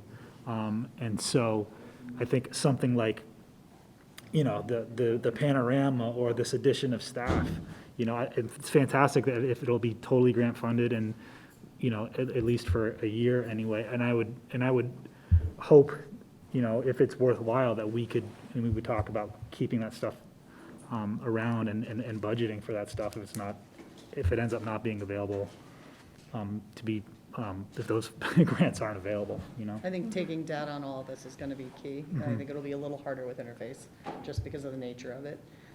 But I think even anecdotally, we'll hear with other community members potentially that are involved in utilizing it, the use of it. Right. But the positions and Panorama, I think, are going to be key to look at the data going forward and what the district needs, how they line up. Interface also provides data 2 or 3 times a year on how many calls were put in, what the need was, if we're looking at, it's not more of a crisis situation. We have advocates for that. It is more preventative, but they do give you a list of kind of the calls that are coming in and how many, and from what age groups, so it can tell in the community what supports are needed at different levels. Well, some of this information, will it go out to parents in the sense that there's a child where there's an increasing risk over, if you're testing 2 to 3 times, will parents be involved in that process The as outcome well? of the Panorama data? Yes. Yeah, I think all of that would be shared with parents, particularly on if it's being utilized part of an IST process as well. They would be a component of that, yeah. Okay, and so basically, they're social workers, I presume, who kind of take over like our school community in those supports, correct? Is that In the 2 positions? Yes. So I would say that it's, and if I were to, write the criteria right now, I think social work would be a piece of that. I think you could be looking at psychologists, right? Psychologists do other things other than evaluate. So it really would be identifying somebody in these positions that understands what it is to be a mental health consultant, that has very good crisis intervention skills, has the ability to work collaboratively with other people, because it's very hard to go into a classroom and then consult with a counselor and then talk with a family member, right? Those are very different skills, sometimes similar, but can be very different. And so I think there'd be a range of kinds of clinical backgrounds you could have potentially to do this position. Okay. And then my last question, thank you very much. Yeah. My last question is, at this juncture, are you able to share, do we have information as to how much engagement the school administration has had to do with kids we may have lost in this remote hybrid process, dropout rates. I didn't know if you were aware if there's any things that we wouldn't normally do if this was in a normal school year. If you could share, if anyone had additional information as to where we are with that, because I know we've. You mean know, for like lost- reach out of students that are struggling or? who are not engaged in learning. Yeah, so I think the kind of front line to that is obviously the teachers trying to get the students engaged in all the buildings. I would say pre-K through 12. The next line would be either, let's say at the high school, typically guidance counselors or school counselors would be the next step. Yeah. At the elementary level, it's typically the clinical person / administrator in the building. So what are we doing now? And how much engagement, like where are we now with that sort of as a baseline? So I think in part of the reason why we're proposing this is because the volume of doing that for our clinical staff Yep. has been very high, and it's been impacting their ability to even provide services to the kids that are in front of them because of the amount of reach out, Right. help getting parents connected with agencies, because, Christine's example is a real one. Calling 8 agencies, can't get a telephone call back. Reaching out to multiple places, no one calls them back, and families are struggling. She was fielding telephone calls from families today. And so I think that's in part the other piece of this for us is there has to be another way to help families better than just making telephone calls and leaving messages and sending emails. And so I think a lot of the work that our certainly our administrators, but our school counselors, school psychologists, depending on the building, their role, have been doing this year is to support families, either whether it's because of engagement, kids kind of not logging on or not coming to school, or because they're coming to school and reporting some of the difficulties their families are having. Parents reaching out because they're struggling with, their own mental health needs, and it's impacting their ability to parent.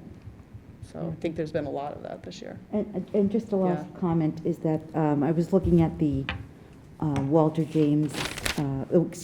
James interface, and just to look at as to how each town is it's really mostly towns. You don't see a lot of just simply schools, because I gotta be honest, I'm hoping that the town will engage in this, because it's a community, you know what I mean? And we're just one village in that community, and I think it's wonderful to have everything in just that one spot. But all the different facets and departments, I was very impressed by it when I was perusing through the different municipalities that have signed on to that as well. So that's a great find. I think- agree. I mean, yeah. most of the calls are from the public schools, so they pretty much are the lead in this.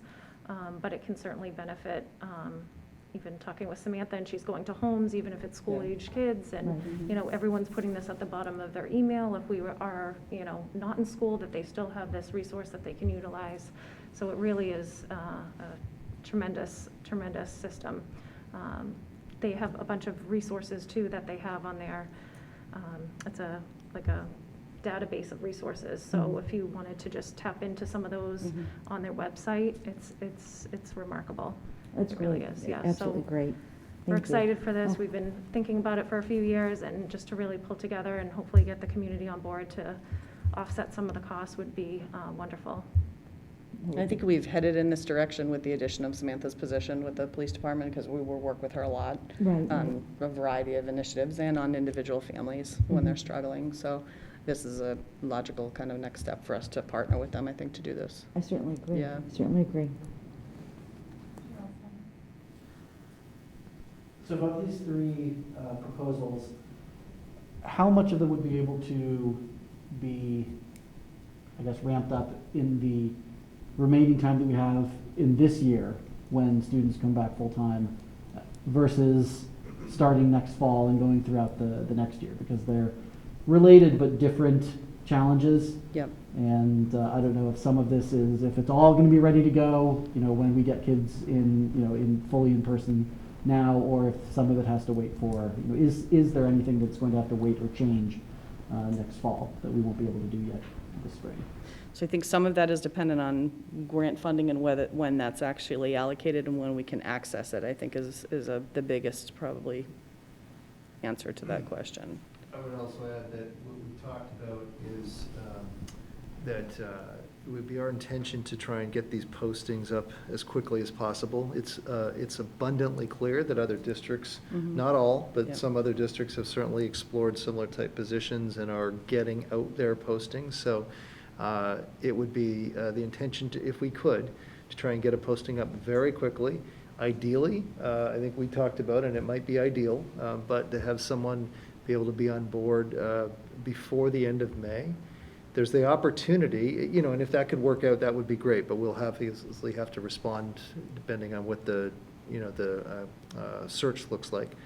Then the other piece we've talked about, and I don't know exactly, it may be a challenge, but the opportunity to also gather some of this data through Panorama before students leave. Right. That was my. Yeah, that's what we ideally would like to do. And what the three of us have talked about is if that could all line up, even though there may not be, practically speaking, a lot of opportunity for interventions before kids leave school at the end of June, there is the opportunity to work with that data, with these new people in the roles, and really, you know, figure out a best path or approach forward that could start in the summer with families, but also certainly be ramped up and ready to go for the fall when students return. So if that can all fall, if those pieces can fall into place, then we'll be in a great position, and we'll have fingers crossed that can happen. William James Interface provides Sorry, right, contracts twice right. a year, so once in July and once in January, and they are booked for this July, and they take 4 districts a year, so our intent is to have a contract hopefully with them in January of 2022. So there is still a Yeah, window of July's not time an for that. Yep. So that's good to know, because this spring, it might not be a baseline that we can necessarily compare to over the summer next year. I mean, it obviously makes more sense to do the fall, winter, spring that they talk about over the course of the school year, but I think that would still be important information for us to gather now. And then one last question is, so it seems to me from what I can tell that the referral system, the William James referral system, that's not just for kids, right? That is No, it would be for everybody. Adults, that's for Yep. everyone. So this is something that parents can take. Absolutely. Yep. I think this is fantastic. Yep. Because it is certainly not only the kids in Wilmington who, you know, have the social and emotional Absolutely. challenges and who have Yep. gone through, you know, stress and have mental, just mental health concerns. Yep. This has been an incredibly difficult year for parents as well, and I hope that it's something that they can take advantage of as well as the students. Yeah. No, Agreed. that would really be our benefit, rather than just using it for taking the public school version. It would be for everybody. Yeah. Any other questions or comments? Mr. Bell? My question's all been answered, so I'll just say thank you. I agree with everybody. This is wonderful. It's incredibly important. So, you know, thank you for all the work you've done so far. It's appreciated. Thank you. Thank you, and we appreciate, like I said, Yeah. every school committee we log into, we hear the word social Yep. emotional, and we're watching it through the TV, like, yes, we all hear you, you know, everyone is Yeah. struggling, and we're here for support. Reach out, our Yeah. office is always available, so please call us, text us, email us, whatever you need to do, we're here for you.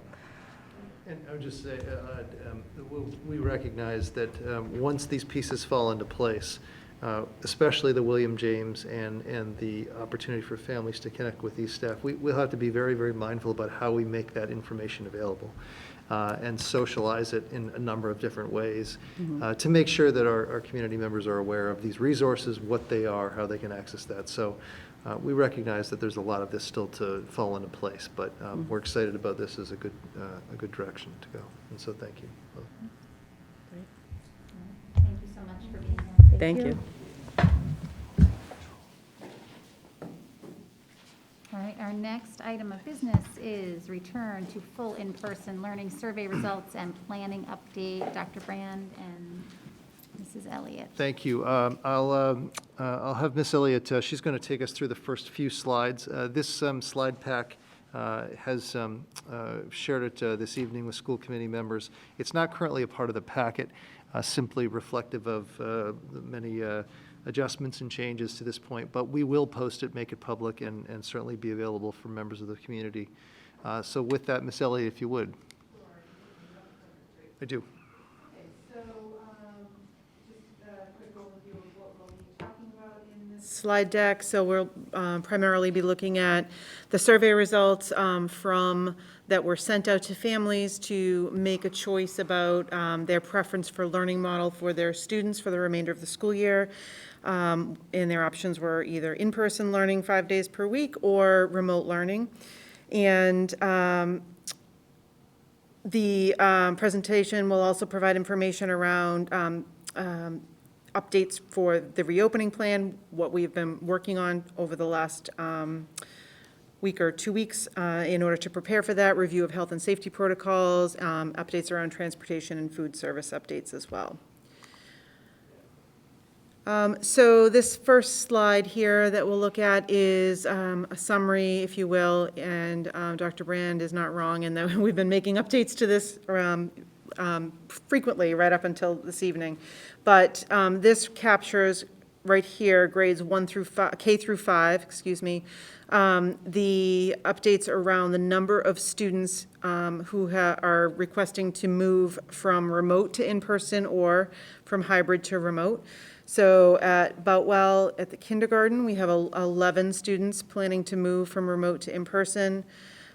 We have 2 at, we'll go across to Wildwood Kindergarten. We have 6 moving from remote to in-person.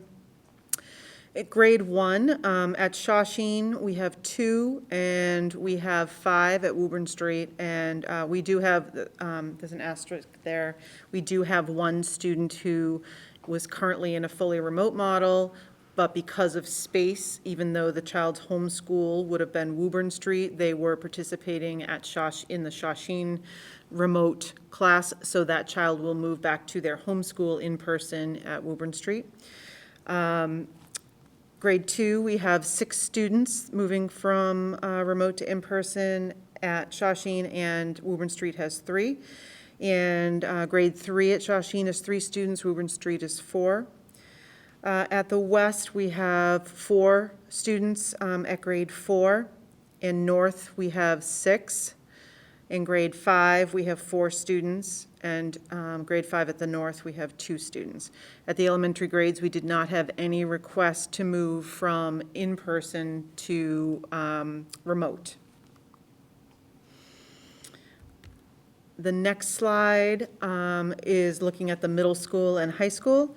And you can see at the middle school, we had 10 students in 6th grade request to move in person, 11 at 7th grade, and 4 at 8th grade. At the high school, we have 2 9th graders from remote to in-person, and we had 2 actually request to go from in-person from hybrid to remote. In 10th grade, we had 8 students request to go in-person from remote to in-person, and 1 to go from in-person to remote. And 11th grade, 12 in-person, and 1 request to go to remote. And for our senior class, we had 14 in-person, requests to go in-person, and 2 to go remote. So those are our numbers from that survey data. This next slide is we reached out to families who have withdrawn to either pursue homeschooling or private school experience this school year. So we reached out to those families to get a sense of interest of whether or not people had intentions of returning this spring if they were able to. So we do have, you can see highlighted in, well, it's light blue on the slide, but highlighted in light blue, you can see at Boutwell, we have 1 kindergartner, no returns from Wildwood. At Shawsheen, we didn't have anybody returning. At Woburn Street, we had 1 grade 1 student, 1 grade 3 student. Nobody at the North and West. At the middle school, grades 6, 7, and 8, we had 2 at grade 6 and 1 at both grade 7 and 1 at 8. At the high school, we only had 1 freshman, grade 9 student returning from either private or homeschool, intending to return this spring. So those numbers have been, once we had that data, principals and planning-based teams have been diving into what does that mean, what does it look like, determining the number of students who can fit in each classroom, and does that mean we need to relocate a class to a different room in the building that's larger? So we do have the pressure test, I will say, is at both North, looking at our fourth grade classrooms, as well as Boutwell, which we anticipated that struggle at Boutwell, given the literal shape of the classrooms and the limited amount of space we have that's functional. So we are, anticipating that we will be able to make those work, but they are very full. In other buildings, we have a little more flexibility, but those are two different spots right now that are definitely have been more of a challenge for our building principals to figure out, and our teams to figure out how to do that. But we're optimistic that we are well on our way to doing that work. So. Perfect. Thank you, Ms. Elliott. And so just a couple of things before we move on. So those numbers, as Ms. Elliott said, are being factored in. Principals are adjusting accordingly, and certainly for the elementary level, with our target date of April 5th, furniture is moving, literally flying across buildings, and in 4 of our buildings, that furniture in many cases is moving out. And so just to clarify, and the wonder for that, and I know I messaged that to families yesterday, it literally, especially at the Boutwell and the Wildwood, is a case of, up until this point in time, they were able to stockpile furniture in other parts of the building that weren't being used, including the cafeteria or cafetoriums. That furniture all needs to be moved out. There is no storage space. And in a number of our elementary schools, Woburn as well as the Shawsheen, we have moved in pods, storage pods, because there is the need to move out excess furniture from classrooms. And that's just reflective of a couple of things. The age of our buildings and smaller footprints for class sizes, number one. And number two, when you're talking about even at 3 feet distance, which is what we're shaping this return around, we really are stretched, literally up to the walls in some cases. We won't have issues with, fire egress. I'm not suggesting that, but we are up against the walls in many cases. Ms. Elliott talked about the Boutwell. The Boutwell is really, really stretched. And we are at a point, most certainly, and we may be as well in some other classes, where we won't be able to take any more students. And so there is concern about if more homeschool students or other students who are hybrid wish to come back, how we're going to accommodate that. I'll talk a little bit more about that transition a little bit later in the presentation, but things are underway. We're working with these numbers, and I'm glad that we gathered this data as well to be able to work with. So just very quickly, health and safety, and really this is an opportunity, and thank you to Ms. Crow who put together this work, this information, and I know much of which you've seen it before, but I can't take this opportunity to stress enough about the importance for our families in remembering and keeping in mind many of these health and safety elements. And just to draw focus to the thing that I hope our families are paying careful attention to, that we are making this move towards a return to full in-person, but still with restrictions. And most importantly, what hasn't changed is the CDC guidelines on close contact. And that is at 6 feet distance. We are putting students 3 feet apart, roughly speaking or generally speaking. And so when or if we have a positive case in our schools, it certainly will have more impact in terms of quarantining others. And so really this opportunity to stress some of these things, and again, I won't take a lot of time on them. I know that you've seen them before, members of our community, but the health and safety facets do not go away because we're making this transition. The social distance or physical distance has been adjusted, but otherwise, really that's it. Everything else that we've been operating under, like all other schools to this point in time, remains the same. And the vigilance around face coverings, certainly around hand hygiene, continues to be of the utmost importance. And that's really just the opportunity this evening to try and stress this as we go forward. Physical distance, we know what physical distancing is, what has been found to be important. This adjustment, again, is based upon the CDC guidance as well as the Department of Education guidance to reduce that distance that was previously held as guidance for school operations at 6 feet down to 3 feet. And so that's accordingly how we're adjusting our plan.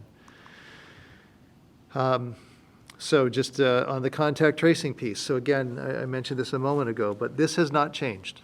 And so if you can think about for that moment, the fact that we are now putting 20, 22, 24, whatever it is, kids in a classroom at 3 feet distance, close contact will certainly impact more than it did when we were at 6 feet, of course. So, so certainly these remain in place for school systems, ours included, in order to operate around. And we will continue to work with our health services staff and the Board of Health accordingly. Outdoor play, just a quick snapshot on this. This is surfaced through some conversations, and this has been carefully reviewed by our building principals, Ms. Newhouse, Board of Health. And so, you know, the students will, and this again really is more, of course, at the elementary level in terms of the ability for them to use some equipment. Hygiene will continue, of course, to be critical. And there are plans at each of our school facilities around how this will roll out and how this will be supported. But certainly we're being mindful of all of these things. Vaccinations is obviously something that now is front and center. And so, again, our nurses will be critical in taking the lead here on this as we move forward. And just a reminder of what fully vaccinated is considered as, and so on. As mentioned in my email to the community the other day, there has been an adjustment, as many probably are aware, of the travel order. It is now changed in the state to an advisory. But it is still the case that we are hopeful that and what certainly will be immensely helpful is families are following this, following the guidance, and certainly being very mindful of this as they consider their family business on weekends and over breaks and so on.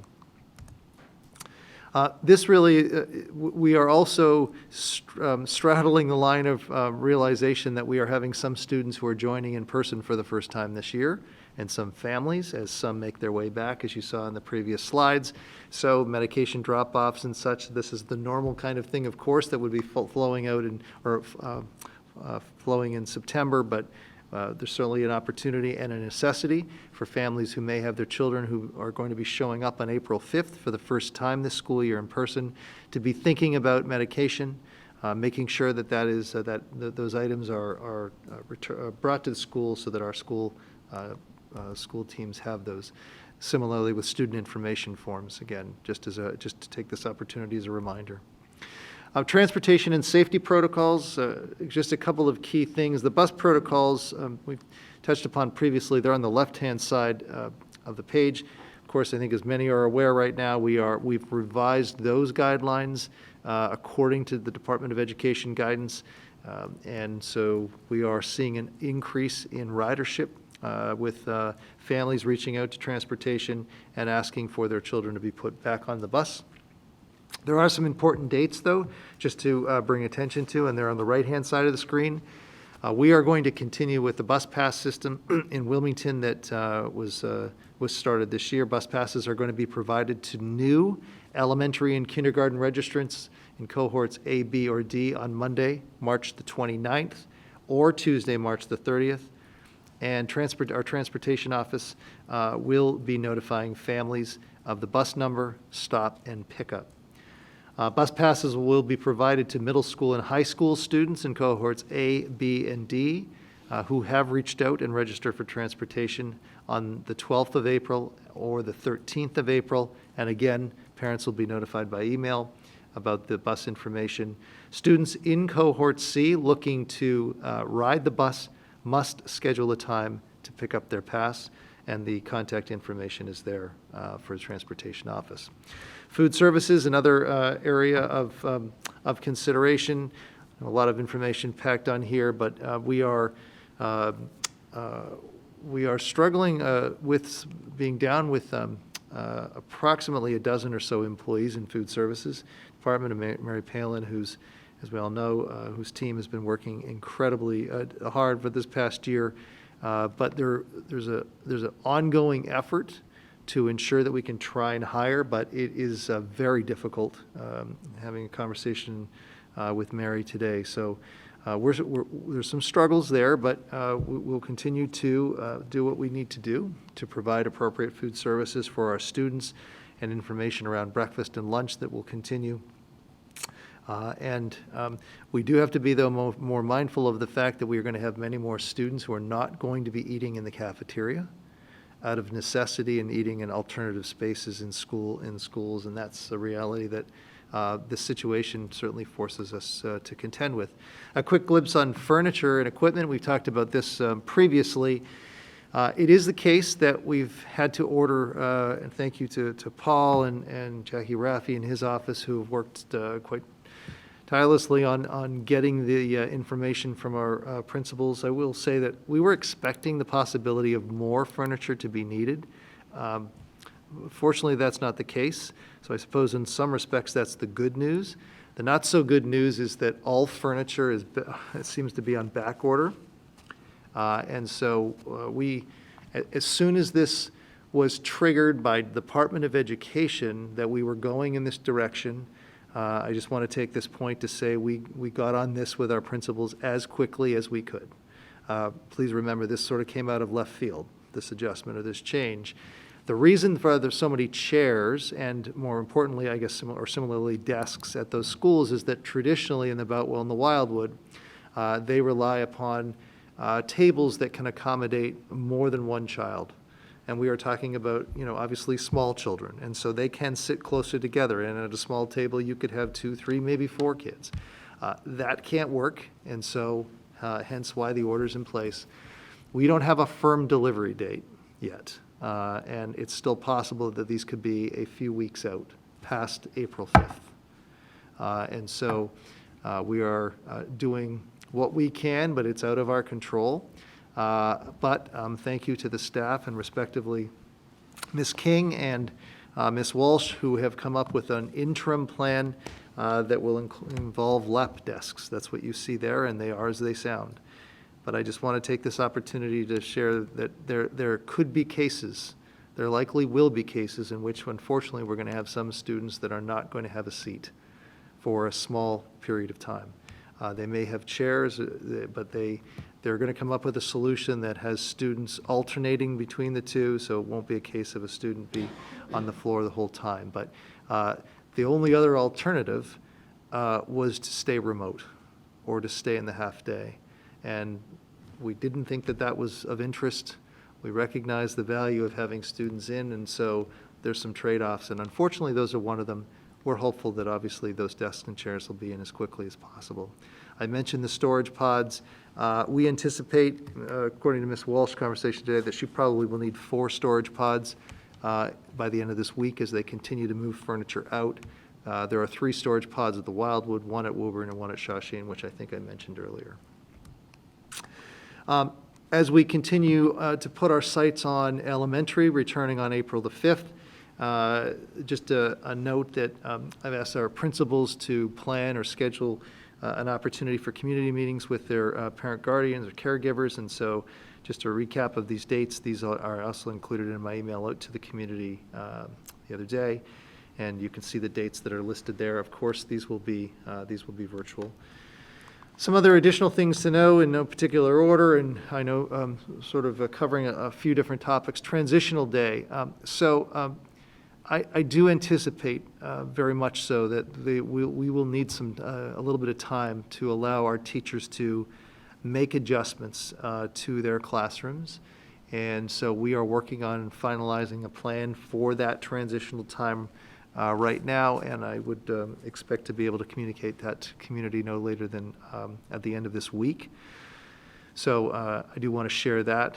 Learning model changes. As outlined and as touched upon previously, with the fact that we are extremely tight, we are likely going to have to take advantage of the leeway or the latitude, if you will, that the Department of Education has put forth out there to say that it may take up to a number of weeks, up to 4 to 6 weeks, in order to make accommodations. And so that is to say that if tomorrow or next week a family changes their mind who are fully remote and might wish for their child or children to come back in person, we will do what we can to make provisions for that, but we may need time, and we may need to come up with an alternative plan.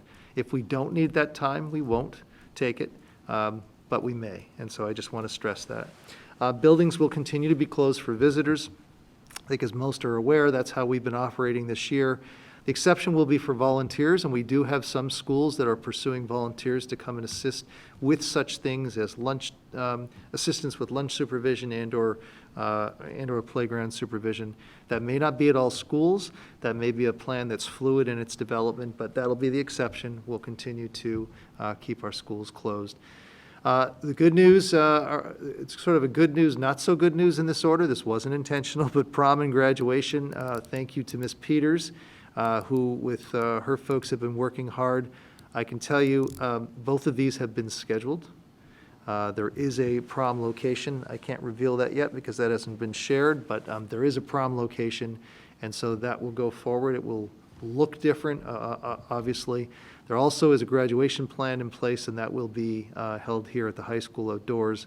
We can't do the traditional indoors, but I'm pleased to be able to say and thankful for Ms. Peters and her leadership in making those two things fall into place. So more information to come, certainly, but those are well underway. The challenges around MCAS, we are still at this point in time out of necessity planning for this. We've not had any different message from the state to this point in time, and so certainly is a reality that we are going to be bringing back students, and already I can tell you, unfortunately, that those involved, our leadership teams, are not only planning for how to make this possible for full return, but they are also planning on how the heck to do MCAS and scheduling. And in some cases, this is not going to be easy. I'm just putting that out there and drawing attention to that, but we are obligated to do what it is that the state has to guide us on or expect us to do, and right now it's MCAS, and so we're planning certainly for that. And that's it in terms of, I know, an update on a broad number of areas. Just meant to provide you with the latest in terms of our efforts behind the scenes, in front, as we prepare for this. April 5th still is the date in which we will open for full in-person for our elementary. At this point in time, middle school and high school still is Monday, April the 26th, and I anticipate to be making a final decision on that within the next week or so. There's a lot of work to do in some of those locations and buildings. It is a lot of furniture movement as well, and so we're carefully reviewing what that could look like. And again, I'll make a final decision in about a week on the middle school and high school. With all of that, I'm happy to take any questions if members of the committee have. Thank you. Questions, comments? Mr. Smaha? I've got two questions. Well, let me start with a comment, actually. Thank you so much for this information. This is all really good information. I'm really happy to see that, down to the number of desks that we need. That's a lot of work done by a lot of different people. So I just want to applaud everybody's efforts in getting that done, and your leadership as well, Dr. Brand, on getting this done. So I really want to stress that. One question that I had was on with the number of teachers getting vaccinated, and the idea of close contacts. If a teacher is vaccinated, yet is designated as a close contact, what would happen in that scenario? Do you have any idea? Because normally they would have to quarantine or whatever, but because they're vaccinated, would they not, or they would be tested? I don't know how that would work. It's a fair question, and my understanding is that with vaccination, it's not necessary for someone to quarantine. But what's becoming clear is that we need to ensure with our Board of Health, our physician, school physician, and Ms. Crow, that we're clear and on the same page in terms of how we're going to handle that. So certainly I can follow up. It's a fair question, but there's certainly some questions that I need to have answered first. Okay. I don't know if this speaks entirely to it, but one of Doreen's slides says, when fully vaccinated individuals have been exposed to someone with COVID-19, they do not need to stay away from others or get tested unless they have symptoms. Right, sorry. Thank So you. it doesn't speak 100% to the issue, but Right, that right. indicates that at least perhaps they don't need to. Good, thank you. My other question was about the buses.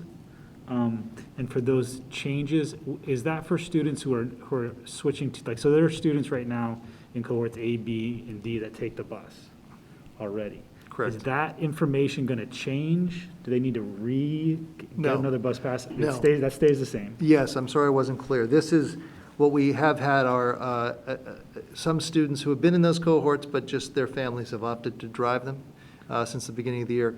They've changed their minds and now are deciding to take transportation. It also certainly are those that are coming for full in-person from remote as well, cohort C.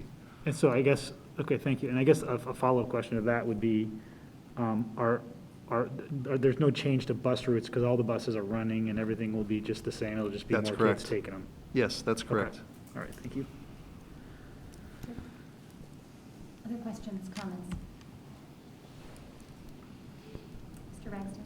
A quick question that I think at the beginning, if I heard right, that, well, we know that Boutwell is an issue, but I think, Ms. Elliott, that you said that the north was the other issue in grade 4. And I was wondering, is that an issue of like classroom size, or is that just an enrollment? It's an enrollment. They're at capacity, just about. I think each right now, they're looking at 24 students in each of the fourth grade sections. Wow. And I wanted to ask quickly about the transitional daytime. So as a fully remote day, I want to clarify this, but I'm assuming this is just going to be an asynchronous day. Yes. Because of course, if the teachers are teaching Yes. synchronously, then they're not going to be able to do much to prepare. Yes, that's right. To prepare Yes. their classroom. So Yes. we'll need to have a fully asynchronous remote day. I anticipate that that's likely, yes, for before right before the transition to fully in-person. But yes, I'm sorry if that wasn't clear. Okay, so we're thinking maybe like probably April 3rd, like that Friday? Or is It probably, well, it can't be the Friday because that's Good Friday. But probably, it's likely it'll be the 2nd, but we're still looking at options and anything on that. Certainly for our elementary families, by the end of this week, families will know for certain what that looks like. Okay, and I want to make one more comment, which is that, we went through the health and safety protocols rather quickly because, yes, everyone's seen them before, and in a certain sense, we all know it, but I really want to just exhort our families to really stay vigilant for these next several months. It's so easy to kind of just, relax your vigilance.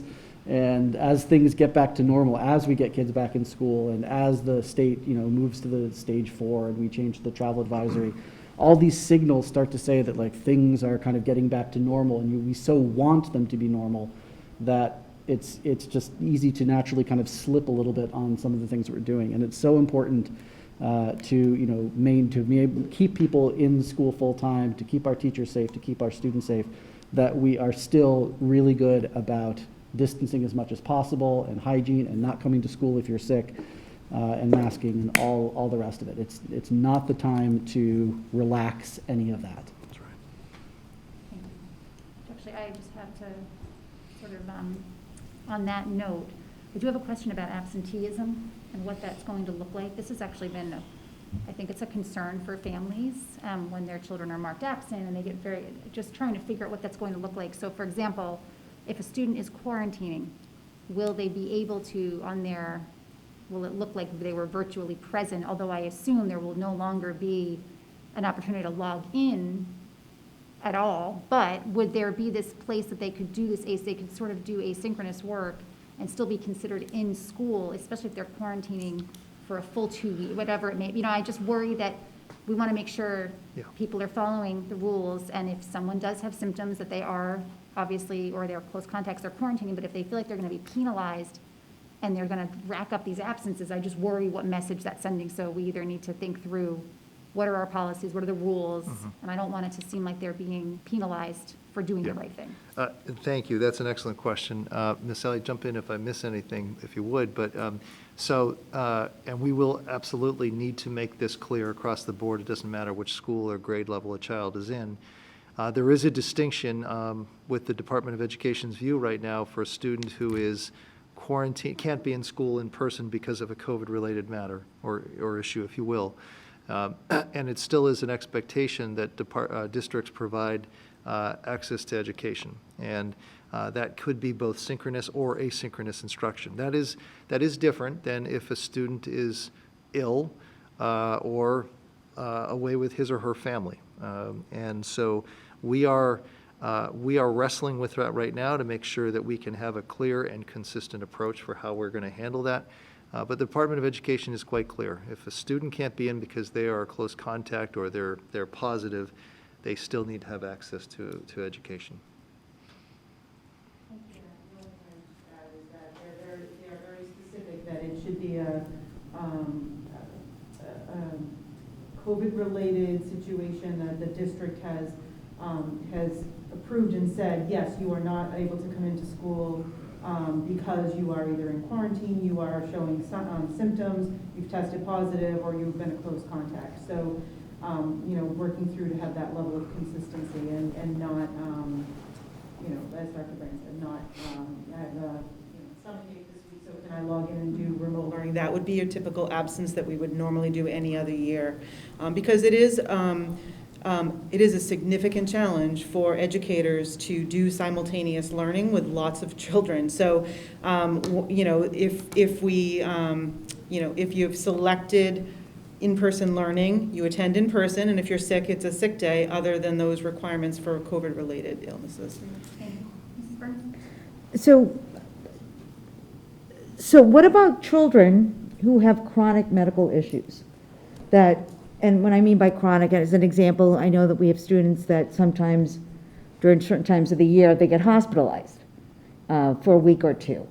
They may be able to do some work, but their chronic disease may put them out. With that, I don't know, granted, I understand the tummy ache thing. You know what I mean? But what about those students of ours who have chronic, like cystic fibrosis or some type of issue like that's a chronic situation that they're often hospitalized for? So I know that previously, prior to the this whole remote world and hybrid world, we accommodated them with, giving them work, and then they can hand it in when they, return to school. But yes. So I would say currently in any of those situations, students who may have health issues that they're aware of many have opted to stay fully remote this year, which allows them to still access the curriculum. If there is an acute situation that arises, as in any other year, we would address that individually with that family. I know in other cases, there might have been situations where tutors, if a child had been hospitalized for a long period of time. So we would, of course, follow the same protocol that we'd always follow any other. So they wouldn't be offered the remote piece? If they chose remote and wanted to be in the remote model, they could participate Right, in the no, remote I'm model. not discussing that. I'm just saying that, because what I'm referencing is they would not be allowed to do the synchronous work while they're seeking hospital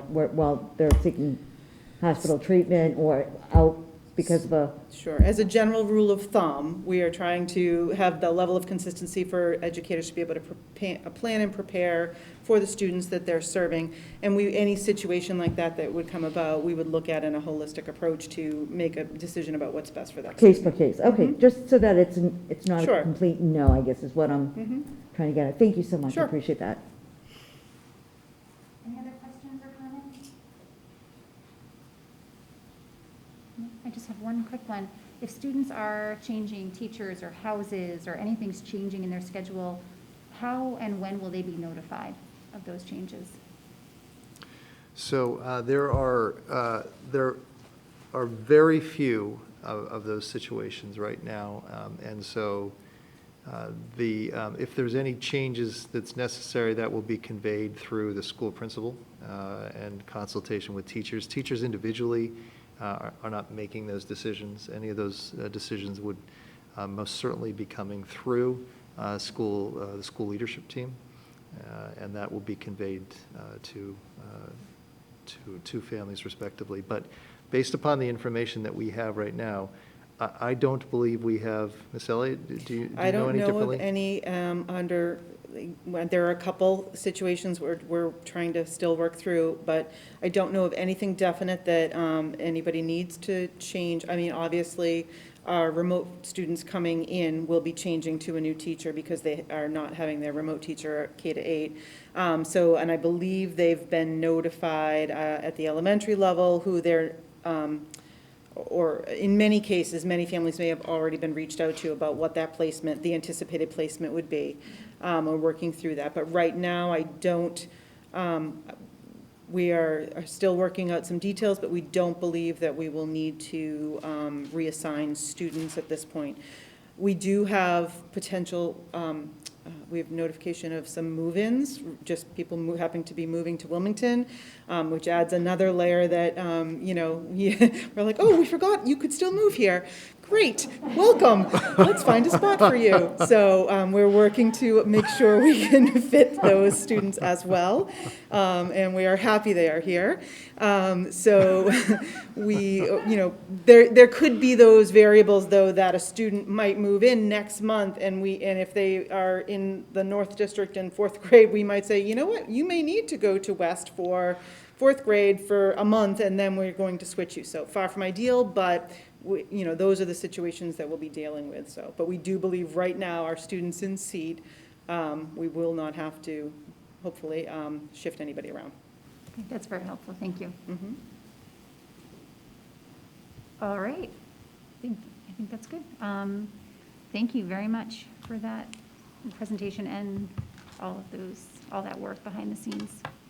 All right, our last item under new business is our parent guardian advisory group presentation.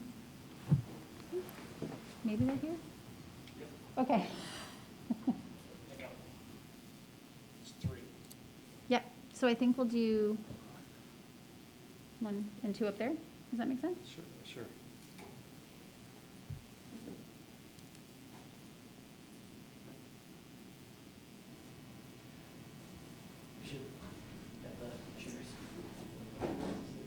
What do you mean?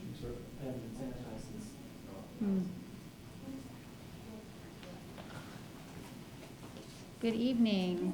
Hello. So we're actually just going to quickly sanitize, but we'll have 1 here. Okay. And then there's 2 up there that we're going to clean off. Okay. And so we'll be spread, and then you'll each have a microphone. Great. Thanks.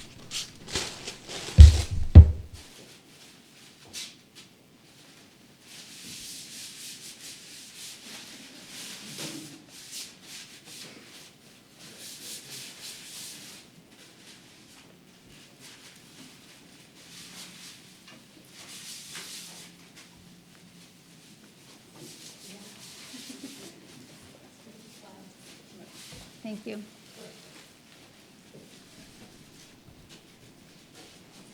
All right. Thanks. Choose your seat, please. Thank you. All right, and joining us, we have Ursula Tasto, Barbara Bodwin, and Darcy Martin. Your PowerPoint is up. I believe there is a clicker? There is right there, I think. Yep, you just, the right arrow. Green one or the white one? To the right? To the right. This one? I think so, yeah. Okay, so we'll see. I haven't pressed it yet. All right, so thank you for having us today. We really appreciate your time. As Jen had mentioned, as Chairperson Bryson had mentioned, I am Ursula Tasto, and with me today is Barb Bodwin and Darcy Martin. We are here in continuation of the discussion that we started with our letter last week, or 2 weeks ago, that was read at the school committee. And we're here to share additional information with you and to answer any questions that you might have. So we are looking to create a district-wide parent and guardian group that'll be working on the following goals: to have a stronger partnership between parents, teachers, administrators to further support the student experience, an increased understanding of district-level initiatives and planning across school programs, and opportunities for parents and guardians to listen and learn from each other. We believe that this initiative aligns closely with the goals of the current Wilmington Public Schools strategic plan.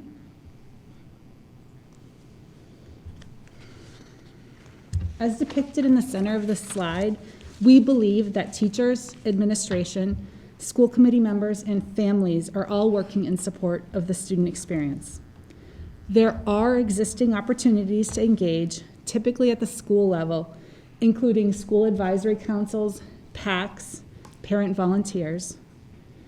And there are district-level opportunities for a select number of individuals and limited opportunities for engagement that include the school committee, the special project committees, and surveys.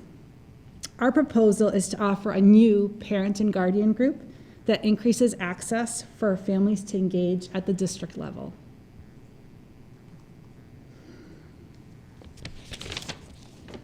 So the vision we have of this district-wide group is to provide a forum for parents and guardians to interact and support district initiatives in partnership with teachers and administrators.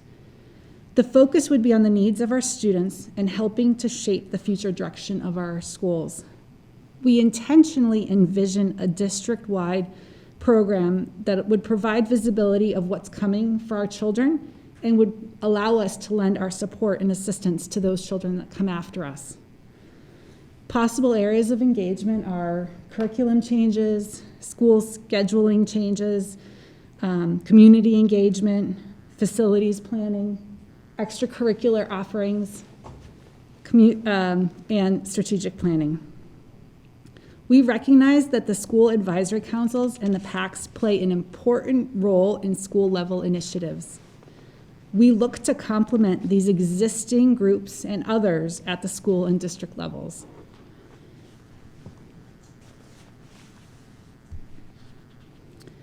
With this parent group, we envision these outcomes for the Wilmington Public Schools: expanded parent and guardian understanding and engagement in district-level initiatives and planning for Wilmington Public Schools, supporting a spirit of partnership and shared responsibility between parents and guardians, teachers, and administrators, creating a forum for administrators, teachers, and school committee members to share perspectives, test ideas, communicate needs, and gather feedback, and providing opportunities for parents to learn and share about their children's academic experience.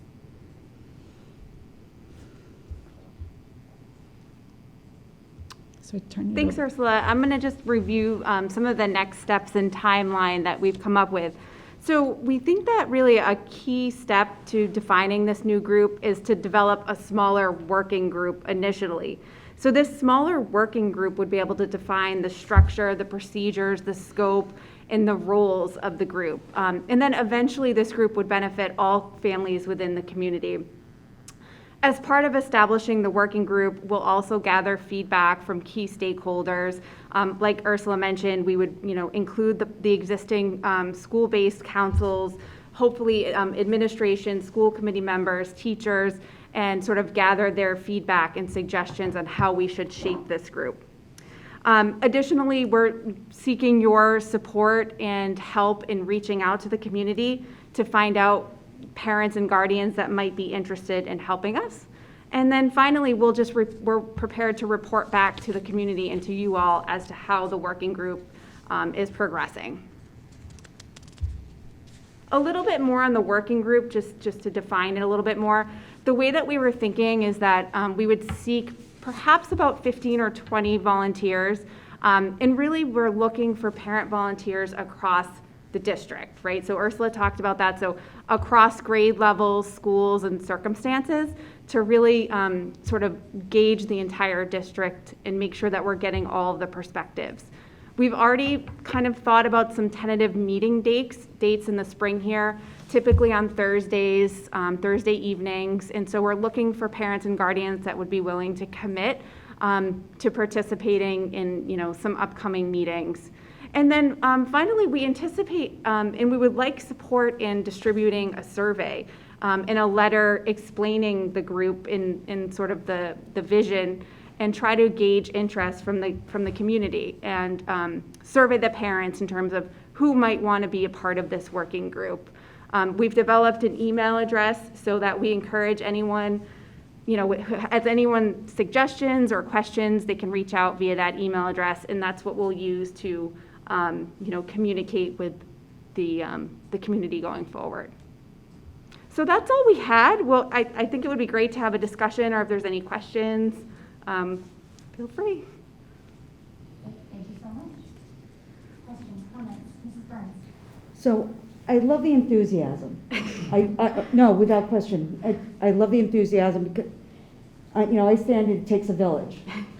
But I think I do have some concerns, and that I'd like to share with you, and whether you discuss it amongst yourselves and think about it. A couple of concerns I have is what you've brought forth. It's the same work that the PACs do and the school advisory councils are in charge of. And what I see is an overlap. Mm-hmm. But I also see a possibility to enhance it. And when I'm going to give you an example, not to say you guys can want to have to drive it that way, but I think working with all the PACs in town to, whether it be with all the PAC officers, you know what I mean, like have your group be utilized in that way, to kind of collaborate and come together, because they, I think you've all been to a PAC, where the principals usually attend, or the vice principals usually attend, and they discuss what's going on in the school, not just the activities of fundraising, but initiatives that are happening on the grade level. And the school advisory councils themselves it's a collaborative effort with the teachers and the administrators as to initiatives that they need to put through that involves curriculum, safety protocol, a wide variety of things. I really think maybe talking to the president and seeing if you can come up with another epsilon of volunteers to drive this work. As you know, there, and part of it is what we do, and some of the roles that you're, I commend you for it. I commend you for it. And so, but I think we can enhance it, and I think there is a directive in this that we may be able to enhance our parent engagement. That's driving our work, and whether we can look at something differently, and like with the parent advisory councils, for instance, there's been some discussion, nothing that really took off, and this is kind of a thing because things happen. We've had a lot of transition in the district and leadership and all that stuff, that priorities have to be segued, but whether school committee representation are at the PACs, or even at one of these meetings with the PAC official, you know what I mean? Yeah. Some kind of driver, I guess is what I'm trying to say, for lack of a better term. So I would think that there is a purpose, but I just, these groups are created for exactly what you're touching upon. Yeah. Go ahead, Barb. Yeah. I actually see this as distinct and different, and I think that part of I think what has been highlighted over the last year is that there's real decision-making and district-level planning that is very difficult for a parent to sort of tie into it and understand in its entirety. So working at the school level, you're sort of in that small group, right? Like my son is now in Shawsheen, so it's 1 to 3. I have a little bit of insight into 1 to 3, and I've found that the PACs are largely about fundraising and events, and haven't really functioned in sort of a academic space or getting insight about sort of what's happening at the school level. When we look at district opportunities, I think it's really about how do we broaden access to have a conversation. And that's where I think in my opinion, there's a real gap right now. And I think it doesn't serve any of us in terms of what might be possible. I know the administration's done a ton of work to try to get parents engaged and active and, participating in committees and getting even feedback. And I think it's always a struggle to get people engaged. And so part of this is how do we create something that allows parents to discuss and hear and understand and broaden access, because right now the opportunities are really significant commitments, either running for school committee or tying in a couple of people that are allowed on a special project, but that's not representing the range of perspectives. It's not getting the messaging out. It's not building a community that's mobilized around what's happening.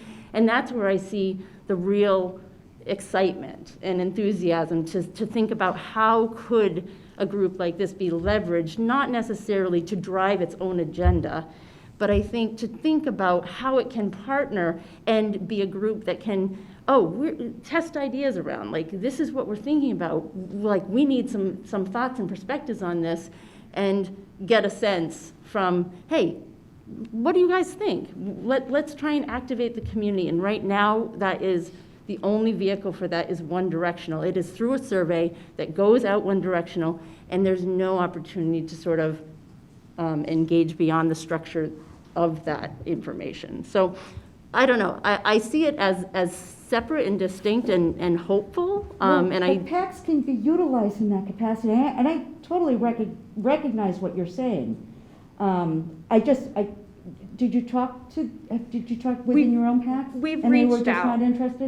No, so we didn't really get that far, but we've reached out to let them know that we are thinking about this idea, and definitely will. Our initial thought was we definitely need to work with you all, and you have a lot of insight, a lot of knowledge that we don't have. So we definitely see it as complementary, and we hope that the folks within the PACs will want to engage and maybe be part of our working group. That would be ideal, I think, from our perspective. So we did have one PAC reply that this sounds great and they're looking forward to it. We haven't had all of the PACs reply. And one of the things that Barb did mention, I do want to bring up here, I think it's really important for parents to have awareness and be able to participate in what's going across the district. I don't have children at the middle school or the high school, but I do want to understand what's going there, because my children are going there unless I leave district. And so it matters to me. And so fundraising for things that we need that are big changes for the middle school and high school, I'm interested. I want to know what are some of the challenges and opportunities. Oh, Wilmington's great at theater or languages, whatever it happens to be, to have that perspective from other parents that are going to it. And then, as I leave the younger years, because I currently have a child, in kindergarten, I can support parents and say, oh, this is what really worked well. It didn't come out yet, but there's usually a global child that comes out for this opportunity with CARES, and you should really try to do that. But sharing that perspective, that's really hard as you're starting to enter the district to see, and really being able to have that parent group across the district, across the ages, being able to collaborate, share perspectives, and kind of mentor and coach as you go, the people that are coming after you, and learn from the people that came from before you. I think it's a great opportunity to provide a different type of consistency and to connect what's happening in the individual schools on more of a kind of a larger level, so that we're sort of seeing exactly what you're saying, but it's like this vertical alignment almost, so it's not so separated, and also a chance, and something we're always talking about is sort of connecting the sides of town a little bit differently, which I think would be something a group like this would have that potential to do, well, not replacing the PACs, but working together with the PACs, providing another space. And I think if we learned anything this year, it's that there needs to be another place for parents to talk with the administration and teachers and Dr. Brand and us. And I think the public comment alone over the last year has told us that guardians want to be involved in this work. They want to tell us what they're thinking. They want us to hear them. And I don't know if we have a structure, and I think this was part of your plan in the beginning, was how do I get a structure where I'm actually getting perspectives from a larger group and not just these small school-based groups. So I don't think of it as we're revamping the PACs or revamping how we think about parent involvement, but I think we're expanding it and sort of like broadening this idea that, you know what, as a school committee chair, this hasn't been working. We needed something else this past year. We've been bombarded with emails. Facebook has been blowing up. Groups have been popping up all over the place. That says to me, we need to do something that's more systematic, that's a place where we can all come together and have some of these really important discussions about right now, obviously reopening, but there's going to be life after this, and I think we should be preparing for that. Capitalize on this time where people are excited and energized to do this work and sort of move us beyond kind of COVID. I don't disagree. I'm just being cautious because best intentions I don't want to see go awry.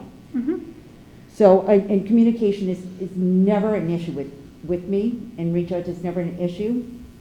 I'm just saying that I don't see it as a subcommittee of the school committee, because I think in some aspects our purview is very limited. So we can't host. My thoughts, throwing it up. We can't host a subcommittee that has a broader purview than what our jurisdiction allows for us in that realm. Not that you can't bring it into discussion, we can't have conversation. My thing is I think thinking outside of the box to make it viable and to keep it viable, not just because of the present situation that we find ourselves in the pandemic, that there's been times several years ago, long back when I first got on, about Joanne Benton had spoken about PAC officers coming together for a similar perspective. Evolution and I guess transition, I've not seen that since that time, but there was that co-mingling that she was trying to do for similar reasons. I'm just looking for the best fit. Again, wherever there's a parent input and parent discussion, I learn from it and I benefit from it as well, because I don't think any of us can do what we do without the feedback from parents and the diversity and how certain initiatives and things impact them and their children. So, I'm certainly not saying there isn't a need, because there's always a need for better communication and streamline. But as to where that fit is and how that fit looks like, that's all. I'm just, and I want to make sure that there's balance within the district as well, that parents group, so that we can work collegiately and collectively and collaboratively. You know what I mean? Because we all have the same mission at hand. That's just feedback that And I think that's why right now we're proposing this work group, because I think there's a lot of work to be done to say what does this look like and what should it be shaped with and what are people feeling about and, how does it benefit the various constituents. So I think that's what we're proposing tonight, is to do that work and that exploration. Mr. Smaha, do you have a hand up? Yeah, I think this sounds like a fantastic idea, and sort of, what you were just saying about, I'm really curious to see what the working group, or the work group, what they come up with, to sort of see how does this fit in. And I think this is I think it's a really good idea. I think in terms of offering, parents, another opportunity to get involved and thinking sort of district as a whole. And I know that's sort of what people have said, but I think before we get into the nitty-gritties of, is this under the purview of the school committee or the superintendent, or any of that sort of stuff, I think the work group, is probably going to be able to figure that stuff out. And so I'm interested to hear more about that work when you can really figure all this stuff out, because I think this is sort of like the seed idea here. And it's got to sort of grow and figure, how does it work? How do you work with the PACs? Because it's certainly not going to replace the PACs on any level. It's in some ways different, and in some ways like a partner, I would think, with them. But I think it's still definitely worth pursuing, and I fully support work group and trying to figure it out. I think it's fantastic. I think it sounds great. I know just before Dr. Brand came on board, we did have a district advisory committee that was under the superintendent's purview and not under the school committee's purview. And I was on that as a member, and there was a parent from every school, there was teachers from every level, there was even community members involved. And it was a very high level. We didn't get involved at all with the individual school level. It was a complete district higher level. How to get information out to, with community members. We had someone from the business, I think it was Analog Devices that was on the committee. We had the Chamber of Commerce on the committee. So it was a very higher level and talked about a lot of the different things that you are bringing up. And it was led by the superintendent at the time.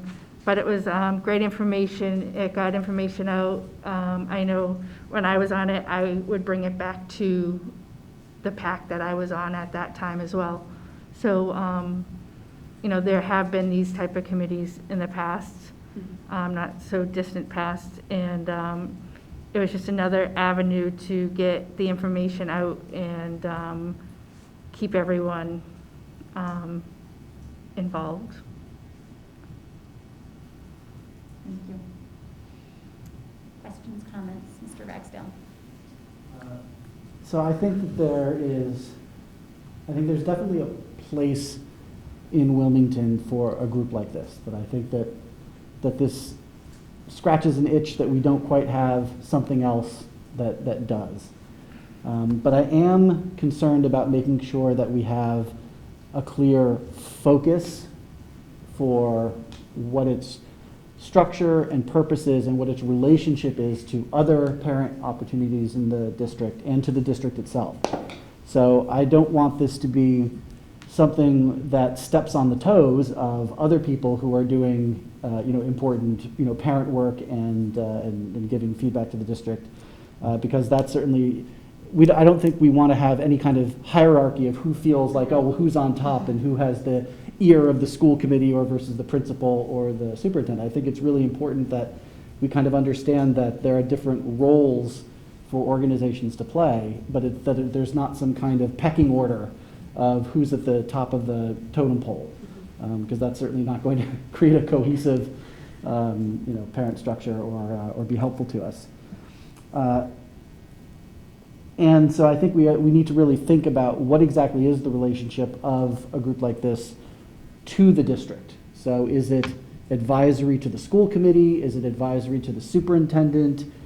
Is it quasi-independent that is available for consulting when we seem to have something that we would like to consult them with? Or is there some kind of standing relationship or meeting or check-in, reporting back? I think all this stuff needs to be kind of pinned down. I think it can be done, but I can understand why some people would feel a little bit uneasy right now because we're in sort of the broad stages about kind of finding the shape of what this group is and what its purpose is. Like I said, I think that there's a place for it, a role for that in our district, but we need to as we go forward, we really need to be trying to get a clearer idea of what exactly, what kind of work we're going to be, that this group would be doing.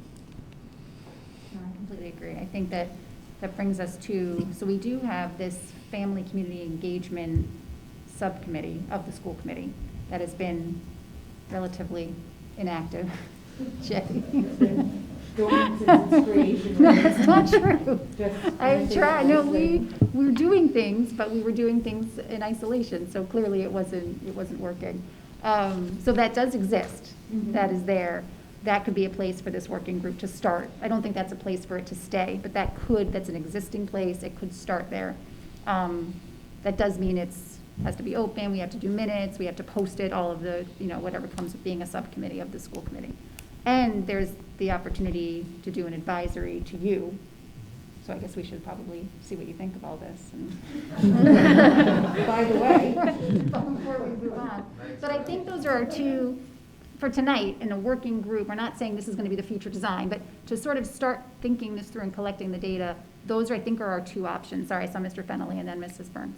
Well, and I don't want to put words in anybody's mouth, but I would imagine that that's sort of what, at least part of the work that the working group would undertake, right? Is sort of figuring out what those relationships are and where they could potentially live and kind of figuring that out moving forward. So I am in complete agreement. Thank you. Mrs. So Burns? I would say before any decisions are made, to look at the, I don't know if it's in any of our packets regarding the family community communications. There is a particular way that, there's a particular reason as to what the role of that subcommittee was, which may be a little bit, what their outlook is, it might be a little bit more than that, not to say it can't be molded to fit that. I throw that to you only because you don't want feedback saying, well, I thought this subcommittee was this and it's driving this. So I just bring that up as a housekeeping point. I'm just pulling it up. I'm just looking for the actual definition. But Dr. Brand? Sure. Well, thank you, and thank you for being here tonight and for your thoughts and ideas here. When I came into the district, my first year and was engaged in information gathering and ideas and perspectives from the community. Some of the things that I know that I heard as I think back to that time period included concern with such things as transitions, and certainly that was captured recently in our focus on buildings from the family standpoint, but it was also enmeshed in what I sometimes heard about the fact that because there's so many transitions, that can also be difficult on families or parent guardians, in the sense of you're in a building quickly and out. And sometimes it seems like that can be difficult to capture the attention of families. Maybe not all the time, maybe not in every school, but because of that sense of you're in, and you're in some cases in there for 2 years, and then you're out. And so there seemed to be something there of some concern. There also seemed to be some, I remember well, the two sides of town, sometimes lack of communication and lack of awareness. And so all of that collectively led to, my recommendation a year ago as a goal to try I believe I call it the intra-school council, I think, but seems like so long ago. But I only bring that up in the sense that there certainly seems to be a really close tie-in to the general idea here that's being presented. And that, I only was able to get a handful of meetings in last year before everything fell apart and we went into closure. And that committee, if you will, was comprised of, or the effort was to bring together someone from each school council, each PAC. And I remember well that some of the sentiments seemed to be like there was an appetite for that. There was a desire for that because it was an opportunity to engage and pull people together from all of those different groups. We admittedly didn't get very far last year, but it just seems to me like the ideas behind this have potential to really pull together what otherwise is, a district spanning 8 schools. And I don't think that we can get away from that. And if this, at the end of the day, we can come to terms with something that can ultimately do what I think is being proposed, I don't think that that's anything but something to be gained. The only, under the law, the only thing that a district must have in place are school councils. Mass General Law speaks to the fact that every independently identified school in the Commonwealth has to have a school council in place. So that has to be. But beyond that, there is the ability to come up with some sort of organizational structure that seems to be best fitted for the needs of the community. So I'm excited by that prospect, and the idea here, somewhat selfishly, but also truly on behalf of the community, to think about building the opportunity for engagement, I think is certainly a great thing. So I'd look forward to being a part of this in whatever shape or form it may take. Thank you. Mrs. Burns? So, just to follow up. So the intra-school, We'll call it the Inter-School Council just for now. oh, that Yeah. works for me Yeah. too. I think that's what it was called. So, obviously, it's not been operable because of the pandemic, I presume. Yes? Correct, yes. Okay. So, as you were starting to get that up and rolling, and it was just the, can you tell me the number of people that sat on that committee? To be fair, I believe it was maybe 3 meetings. There were, I think, another 2 or 3 planned for, from the spring forward. Mm-hmm. I can't remember exactly, but I think it was about a dozen. I think it was about a dozen or maybe more. Again, that wasn't necessarily consistent for the meetings that I had. Right. But I'm not well thought out, so don't. So would that be something, especially to kind of rejuvenate and if not try to capture? I'm just trying to find out where the best outcomes from this work, the best, yes, So if I can? please. Yeah. So my husband was on that inter-school council. Oh, good, yeah. So he did participate, and I think it was it was just getting going. One of the things that we're looking for in this community group, this parent and guardian group, is for broader participation. So the individuals that get to go, like Dr. Brand said, I think it was 2 per school. And so it's limited participation, and kind of how information flows to and from that group is limited. And again, my husband was part of it, so I got to see things, and it was really good. But I think the vision here is broader participation, so all parents can participate, exchange ideas, perspectives. Well, it's sort of like feeding from the well and then taking it back to the, do you know what I mean? That type, I'm just trying to, I'm just trying to think, but I'm just trying to, trying to find I'm just trying to find alternative measures. But I think the other thing is to drive positive outcomes. Yes. Do you know what I mean? So that's what I'm trying to work in my head, that I'm not so apt to articulating well right now. So, but thank you. Thank you. Any other comments or questions? And we do need to make some sort of a decision. So it says subcommittee, this is school committee, family communication relations. This subcommittee will generate and propose ideas to encourage communication and foster strong relations with our constituents to our full committee. I was on that, Joe Newhouse and Jay Samaha, and MJ, you are an alternate. I'm sorry? You are an alternate on that committee. For the family communication. Oh, okay. relation committee. So it's myself, Joe, and Jay are on that committee.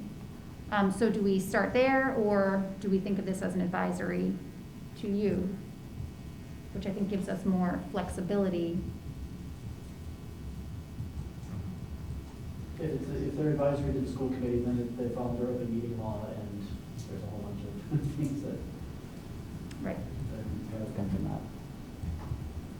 Any preferences, any thoughts? Yeah, I think that if it was an advisory to the superintendent, I think you would find greater just flexibility in that sort of work. But isn't that what we do? Isn't that what our role is?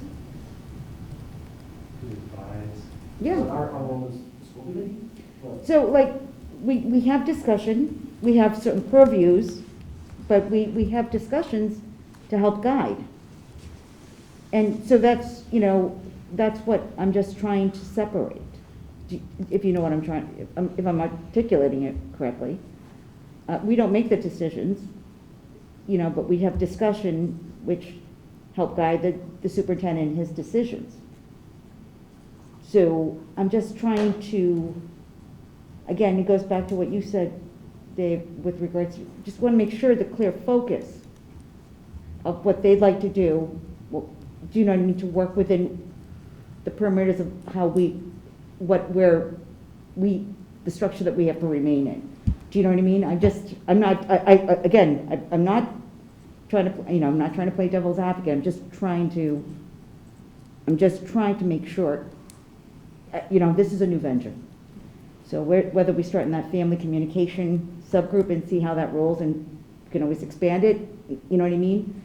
I just trying to find, again, it speaks to the right fit, is all. Okay. So your preference is that subcommittee, to start the work there? Mm-hmm. Okay. Any other thoughts? Mrs. Newhouse? Mr. Fennelly?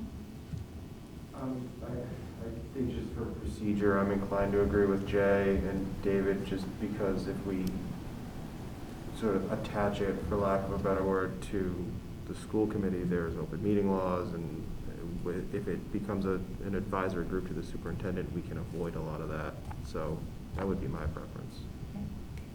Anybody else? Mrs. Newhouse? Okay.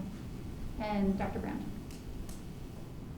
So I know, so my one hesitation is to put one more thing on Dr. Brown, where he needs to do any sort of, so I don't think that we can do that, but I think if you could establish a working group, that would be sort of an advisory group, but you could have a delegate organize that so that it's not, and putting any more meetings on. I mean, I think some of the reasons that inter-school committee can't run right now, like there's just no time right now to have that run, so we don't want to create something else that also needs Dr. Brand organizing those meetings. We can't do that. Mrs. Newhouse? Does it make sense until they figure out the scope in the whole structure of this group to work with the subcommittee, and then once that scope and everything is figured out, then brought back to us, and we can decide then whether or not it's something we're gonna, put under Dr. Brand or leave underneath the school committee? That's an option, if that's. Because at this point, you don't have a full direction of where they're going, so I think, working underneath the subcommittee for now, until all of that is ironed out, we can give them some guidance, they can give us some things to think about, to bring back to the committee, and until we get if we move forward with this and structure the group, and then decide where we want it to fall. Okay, thank you. And Mr. Smaha? I think that's a really good idea. I think that makes a lot of sense, and that sort of goes back to that. If this is a work group to figure out, what is this thing going to be? So I think that makes a lot of sense. However, I worry if it's 15 to 20 people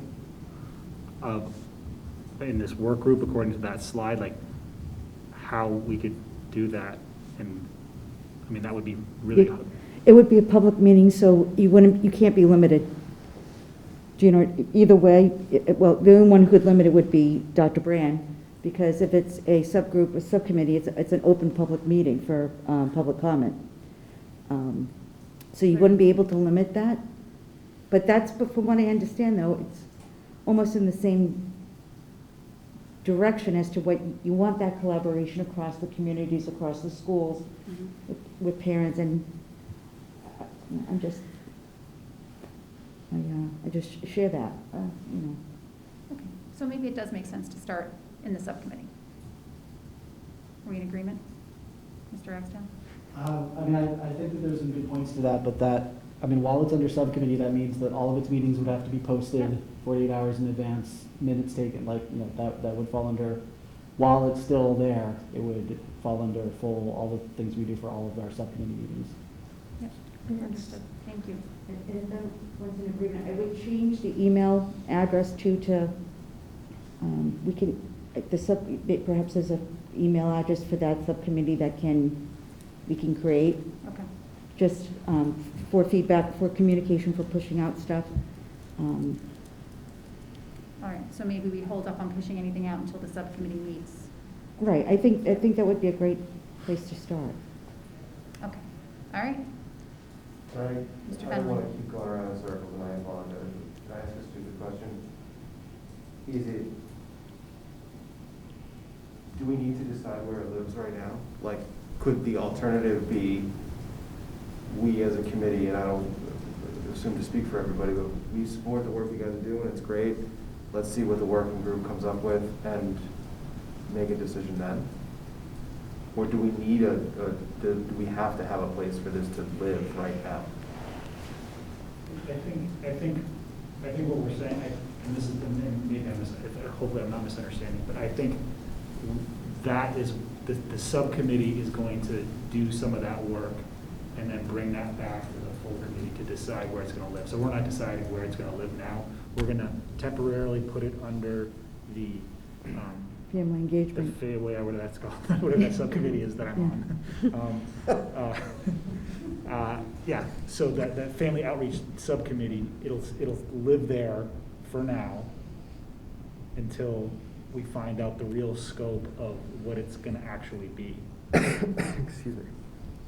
And so do we need to like vote on that, or we just, that's the subcommittee thing and that's? The subcommittee exists. Right. I don't think, I mean, you certainly could make a motion if you'd like. I don't Well, I mean, actually, it's, I guess, oh, excuse me. Go ahead. Kind of interrupted here, it's that time of night. I think, would that be something that you folks would be interested in as a starting place? To Yeah, step forward, because I I think it's still, it's a step forward. So one of the concerns that I have, and again, it's the open meeting laws and, having everybody involved in every conversation. When you're building something, it can be a little bit hard to have all of that and, the open meeting laws, the minutes and everything. So I'm not quite sure. So that's all we can offer you. If the superintendent is the one, he creates his own advisory councils. Yep. Anything under school committee, we fall under open meeting law. That's, Yeah. and the PACs as well. Mr. Axton? I think that Jesse makes a good point that there's really no need for this to be put under anything right now if we don't want it to. It doesn't have to be under one of our formal subcommittees. We can essentially say we like what we've seen, but we need to see more detail and go forth and come back with us again, and we'll continue this conversation. I don't think it has to be, even though we're saying that we're not yet permanently sure where it's going to be. I don't even think we have to decide temporarily here that it has to live under our subcommittee. I think that we can just say we'd like to see more, and let's continue this conversation. Okay.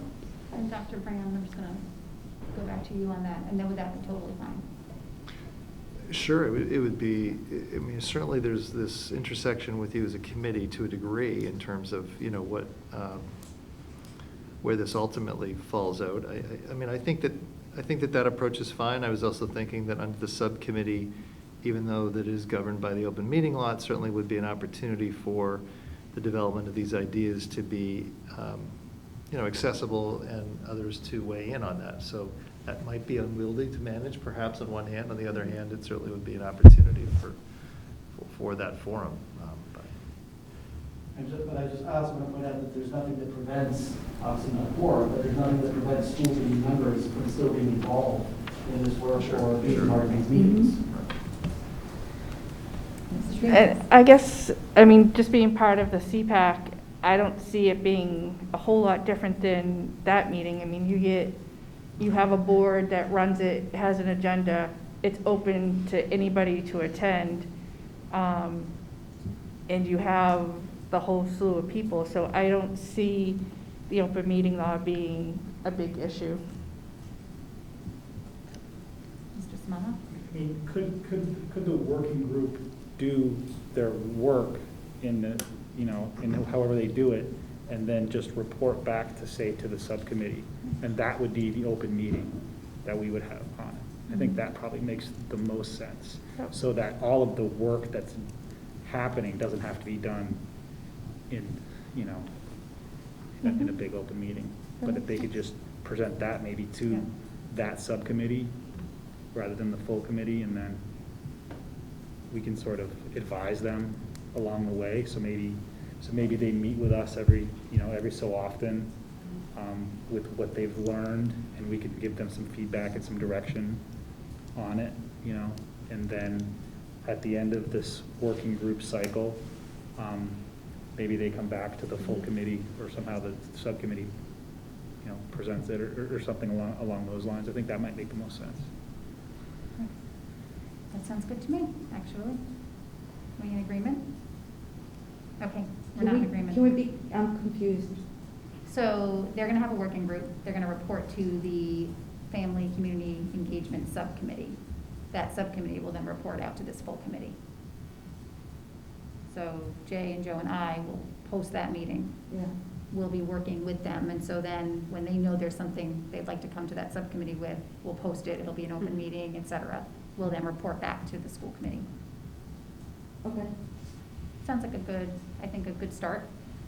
And if in a month from now it's not working, then we can kind of come back and rethink it, but why don't we start there?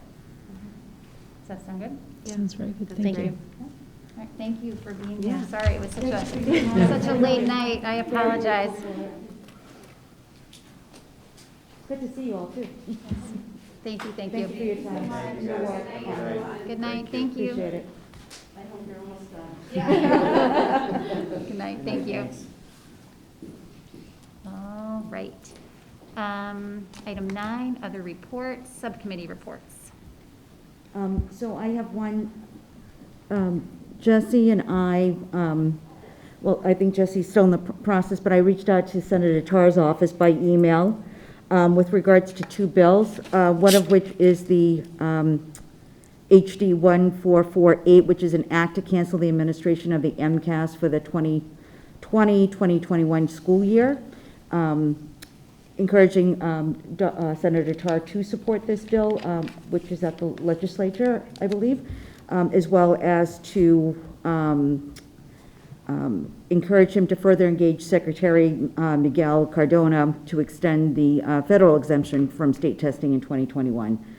I've sent it out to the chair and the superintendent. I will be happy to share it with you. I did get guidance and permission from Jen to send that portion out on behalf of the board, just for timeliness.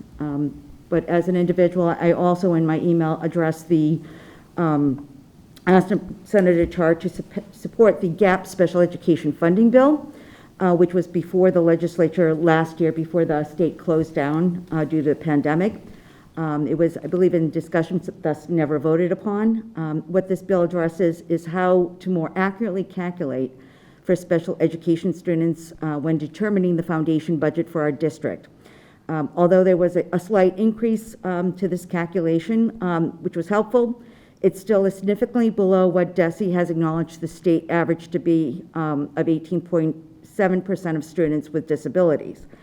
This bill would use the state average of students with disabilities instead of another arbitrary number when figuring out the foundation budget. The bill and the funding associated with it are exceptionally crucial as we all prepare to respond to the mental health concerns of our students and the necessary resources and programming to support them. So I do plan probably early next week to follow up with Senator Tarr's office if I don't receive a email response, just to say, hey, you know, looking for a response. So, but that's as far as I've gotten with that. Thank you very much. You're welcome. So Mr. Fennelly? 2 very quick things. I am in the process of sort of reaching out to the House delegation, so Rep. Robertson and Gordon, and haven't made contact yet, but I assume that I will. And not a subcommittee report so much, but just something I thought I saw, and Paul, I'm going to ask you to check me on this if I'm wrong, but did I read recently that Mary Palin and the food service team have passed 500,000 meals given out? That's correct, yes. So I just want to say thanks to them, because that's outstanding, and I mean, I know I take advantage of it and get to eat the snacks my kids don't like, which unfortunately is none, so really I don't, but no, a huge thanks to Mary and her team, because that's outstanding. Absolutely. Thank Thank you for mentioning that.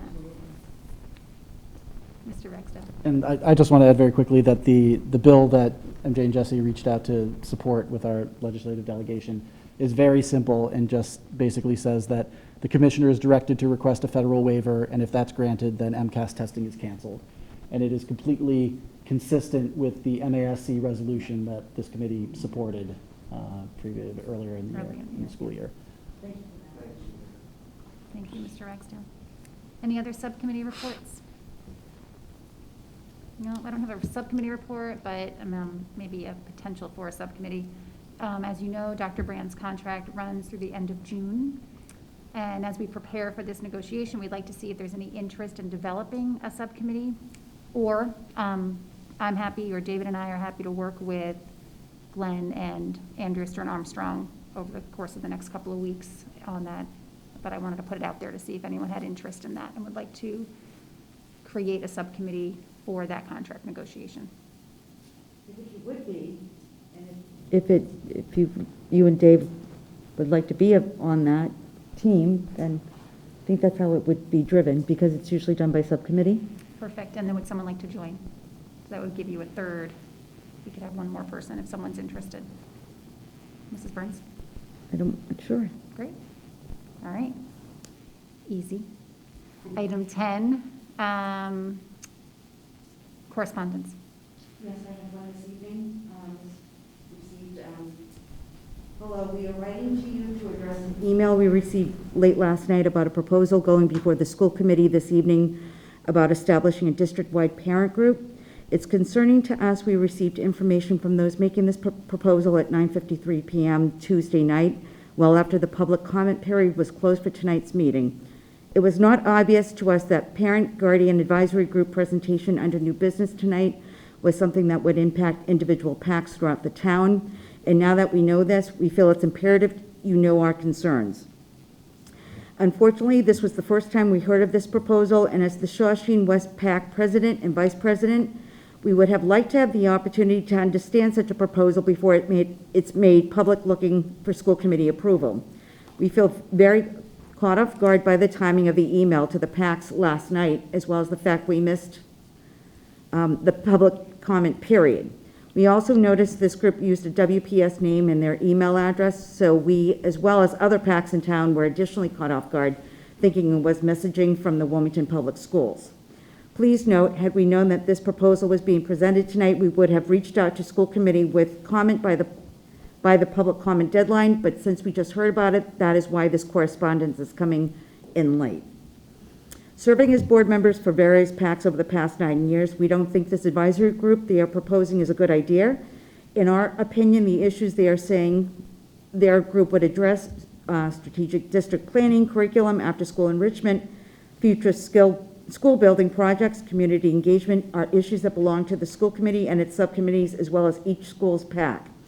Further, our PACs are individual to the schools. They communicate school to school as necessary, but they are as independent as each school is, elected by the parents at those schools, and don't need to have a committee of unelected individuals overseeing them. We encourage parent engagement and involvement at all PAC meetings, as well as on our social media page and through email.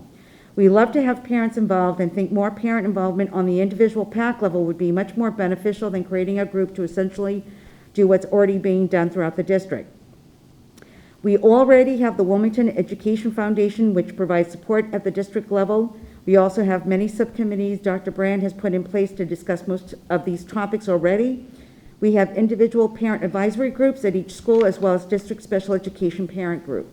And again, as this group is taking it upon themselves to propose this without even notifying the individual school PACs until the night before presentation, it really seems to be unnecessary. Therefore, we ask the school committee and Dr. Brandt to not take any action on this district-wide proposal until such time individual school PACs have the opportunity to understand the proposal and be able to express their thoughts or concerns. Signed, Tara's going to kill me. DeFilippo, President, Shawshene West PAC, and Liz Hughes, Vice President, Shawshene West PAC. And that's it for this evening's correspondence. Thank you very much. And that had been sent to, I believe, all of us prior. So we had read that prior, and I think the establishment of the working group is the right move as we think through what this might look like. Any other comments or questions? Future school committee dates, we have April 7th, regular session, April 14th, regular session, April 24th, we have our annual town election, April 28th, regular session, and May 1st is the annual town meeting at Shriners Auditorium. And if there is nothing further, we'll have a motion to adjourn. On April 7th, are we also having executive session before regular believe so, session? yes. Okay. And I do not know about the 14th. We're not that far yet. But yes, on the 7th, as far as I know. Okay. Thank you. And that'll be before. Okay. Thank you. Is there a motion to adjourn? Mr. Fennelly, seconded by Mr. Samaha. All in favor? That is unanimous. Thank you and good night, everybody. Good night. Thanks. Good night.